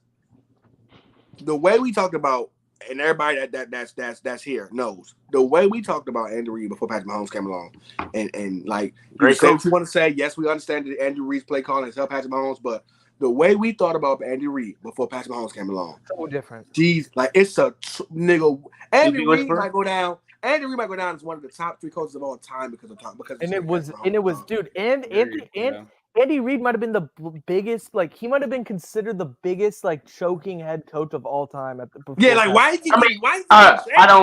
disagree. Only because of Philly, but only thing I hate that because like McNabb was a terrorist. Like I can't blame it on the coach. Boy, you better hope J-Rod don't have any to that. McNabb was good though. Hey, man. McNabb gets a lot of shit, but he was pretty that Super Bowl in 04? Jesus. But you know what though? It's a revisionist history because now we look back at first of all, he didn't have nothing. Like, let's be real, bro. And let's be real. Like, I ain't even a McNabb fan, but nigga, if you I'm still young, so if you look at receiving before fucking before C Smith came along, I mean before Trevor Lawrence came along, man, they was Freddie Mitchell, and it was some nasty niggas he was throwing the ball to, dog. Yeah, but to be fair, nasty niggas. I look at McNabb like this, right? McNabb is a dude where his prime, bro, he was really nice to watch. Honestly, now because of what he's done now, we look back and go, wait, he did make Victor pass the quarterback. Like now that it's all said and done, you start going back and looking at it like, oh wait, like for instance, if like we said before, if Sean Payton makes Zach Wilson a fucking Brock Purdy like quarterback whisperer, 4,500 yards, we look back and go, wait a minute, maybe he did fucking tune up Drew Brees. Dog. Watch what I tell you. If because y'all gotta understand, Zach Wilson is still a fucking baby, guys. If he can get 8 out of Zach Wilson, 8:30 and 12 younger than Bo Nix, I think. We look back and go, hold up, guys. Now wait. I will give Zach Wilson this. This nigga had the magic touch all along. I don't blame Zach Wilson getting drafted. I don't. He should have. Honestly, it's not. Dev, he has everything, Dev. He just ain't got okay. His Zach mind is Wilson fine. was dog water. He's The not thing lying. is, Sean Payton could remold him after being dog water, which is a fair thing to say. The issue with Zach Wilson is like he shouldn't have been the same pick in general. It should have been Justin Fields. He was the second best quarterback. He would have been And dog water regardless, unless he had like a regular coach. Not for you, but also I don't think the Jets. So if he was terrible, but the Jets didn't really help him. Did for Alex Smith and Matt Castle, we don't look at this nigga like. So look what he did. Look what he did. Michael Vick. Matt Castle was like 29 and 5, 29 and 6. Michael, and look at Michael Vick. Look at Michael Vick. What he did. Yeah, he got Michael Vick his Nike shoe deal back. Michael Vick was. No cap. I always respected him. He was almost the only athlete to be on the cover twice. Him and Peyton Hillis doing it out. Man, I remember that specifically. It was down to them two, and they weren't Peyton Hillis. And Michael Vick low-key didn't want to be a fucking Madden cover. That's really why he didn't want to be. So I look at it. I respect it. Yeah, I respect any if reason for Zach that. Wilson after this year and go, damn, Zach Wilson might be a top 15 quarterback. Because honestly, guys, they didn't brother, that would be fucking ridiculous. Well, I don't think he's starting. I don't know if he's gonna start though. Zach Wilson I think hasn't even been mid in his career. If Sean Payton can get him to be mid, like, bro, he's a quarterback whisperer. I don't care what anyone says. Like, he hasn't had a fucking good game. He's probably had like one decent game in his career. No, yeah, two. I'll stop. Let me ask you, hold on, guys. So I'm gonna say this. This is Drew Brees' career, right? When he played for San Diego, he was. Well, he did get hurt though. Hold on, he was 17 to 16, right? He was rookie year. 11 to 15. He only played 11 games that year. He was 27 to 7. He only played 15 games that year. He was 24-15 last year. He goes to he got hurt, right? He goes to New Orleans. He's 26-11. He's 28-18. He's 34-17, 34-11, 33-22, 46-14, 43-19. If he can turn that nigga and Zach Wilson to a 26-11, 34-17, like even that we saying, my God. Bro, 34-17 would be from Zach Wilson would be like fucking stupid. Like 34, like if he 34-17 for Zach Wilson, Sean Payton's up there, bro. Like 17, I don't care. Honestly, 17 picks for a lot of niggas in the league is like, ugh. But if Zach Wilson can be, hold up, 34-17 with 5,000 passing yards, or let's just say 5,000. Let's say 4,300. 5,000 is crazy. Yeah, 4,300. We're there. 4,300 passing yards. 4,300 passing yards, right? 34-17, and then give me 65 completion percentage. Zach Wilson. What do we say? I don't. But early from that standpoint, I don't give a damn about the passing yards. I'm not 30 plus. Yeah, and why I say that is because, in all honesty, the way we talk about Brock Purdy and the great season that he had last year, it's not about the weapons. If Sean Payton the next 2 years can put some legit people around Zach Wilson, where you put another number one on the other side of him, or a legit number 2 on the other side of him, you get him a legit tight end. You know, I like that running game already. And he can put up 30 TDs and 12 picks, 40,000 yards, 65% completion percentage. 30. Wait. So are we ignoring? Are we ignoring the quarterback they just drafted this year? Oh, Bo Nix is trash. Bo Nix is trash. No, I know. But Zach Wilson's outplaying Bo Nix. That's the rumor. That's and not rumor. only that, the new rumor is the team likes Zach Wilson. I mean, we'll see who starts because I think they're gonna have to play Bo Nix because they drafted him highly. No, they don't. No, they don't. Let me tell you something about him. They're not paying Zach Wilson. Watch this, Dad. I remember a time, and I always go back to this. They gave Matt Flynn came from the Packers. They gave that boy like $20 million for like 3 years, and at that time, that was good fucking money for a nigga who never started a day in his life. He never touched the football field, bro. They drafted fucking Russell Wilson in the 4th round, and the nigga Matt Flynn, who they literally, you remember, they was banking on Matt Flynn. That was their quarterback. That nigga he had some. I think he had like a 400-yard passing game for the Packers or something. Exactly. Like that. Yeah, it was versus the Vikings. I want to say. But then again, we knew he was a backup. To be fair, well, they thought he was young. They thought he was going to be the next one. They thought Aaron Rodgers holding him back. But Dad, here's my thing. When they went and got Matt Flynn, dog, he was supposed to be that. Again, Dad, they gave that nigga a 3 million. So they thought he was going to be. That's what I'm saying. They gave him a $3 million contract. Now, usually when that situation happens, even if you like Russell Wilson, right? You say, okay, I'm giving this thing at least a year. Dad, he never touched the football field, bro. Yep. I feel you. Like never. And They you know literally why? said we're taking this Early, fourth why round is pick, that? and we're not looking back. So Break don't that tell down. me they can't take Zach Wilson and say, "Hey man." No, I feel you. I guess because like I guess wait, because Bo Nix is a champagne guy. That's why. Listen. Why is that though? Because not only was because of how good he was, but because he was making under $1 million freaking dollars. And when you have a quarterback that's making under $1 million and you can like be flexible with the cap space, that is top tier. So if Zach Wilson comes in with I don't know how much money he's making. I assume it's not that much. It's probably less than the rookie deal. Then, yeah. I guess we'll then see. they're gonna take that because it's a business at the end of the day, and that's what teams want. They want a quarterback under a rookie contract that's decent that they can build like a playoff team around.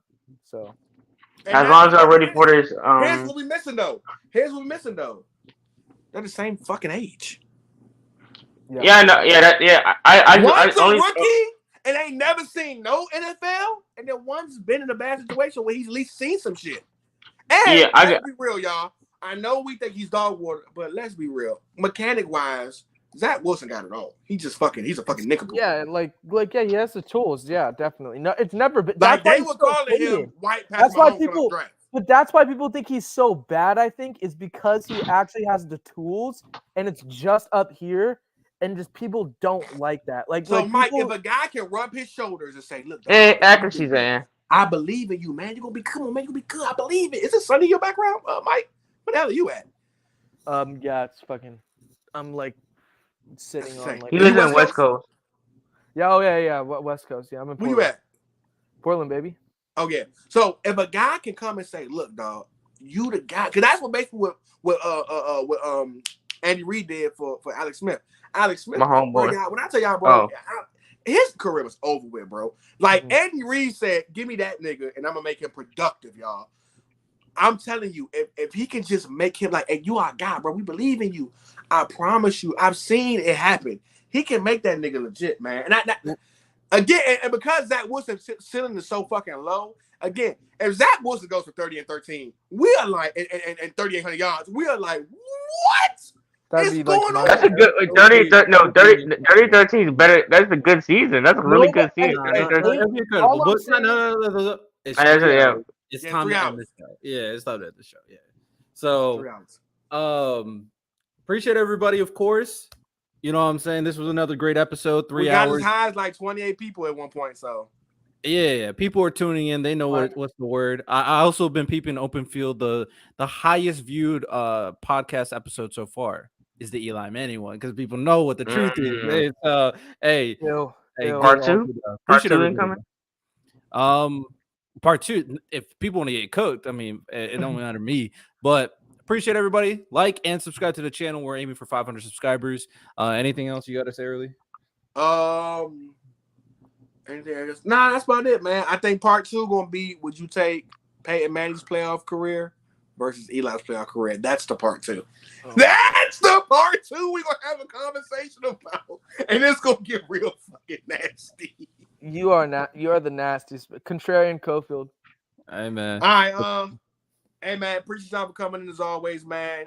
Overfield, we will be here Saturday to discuss more topics. NFL season right around the corner. Many camps are already started. Guys are getting looks. Guys are getting talked about. Hey man, the next season coming, this new season coming up might be one of the most exciting seasons of all time. We appreciate y'all for coming and watching, and we will be here as long as we here. As long as y'all come and see us, we gonna be here. And we out this piece. I'm not gonna lie.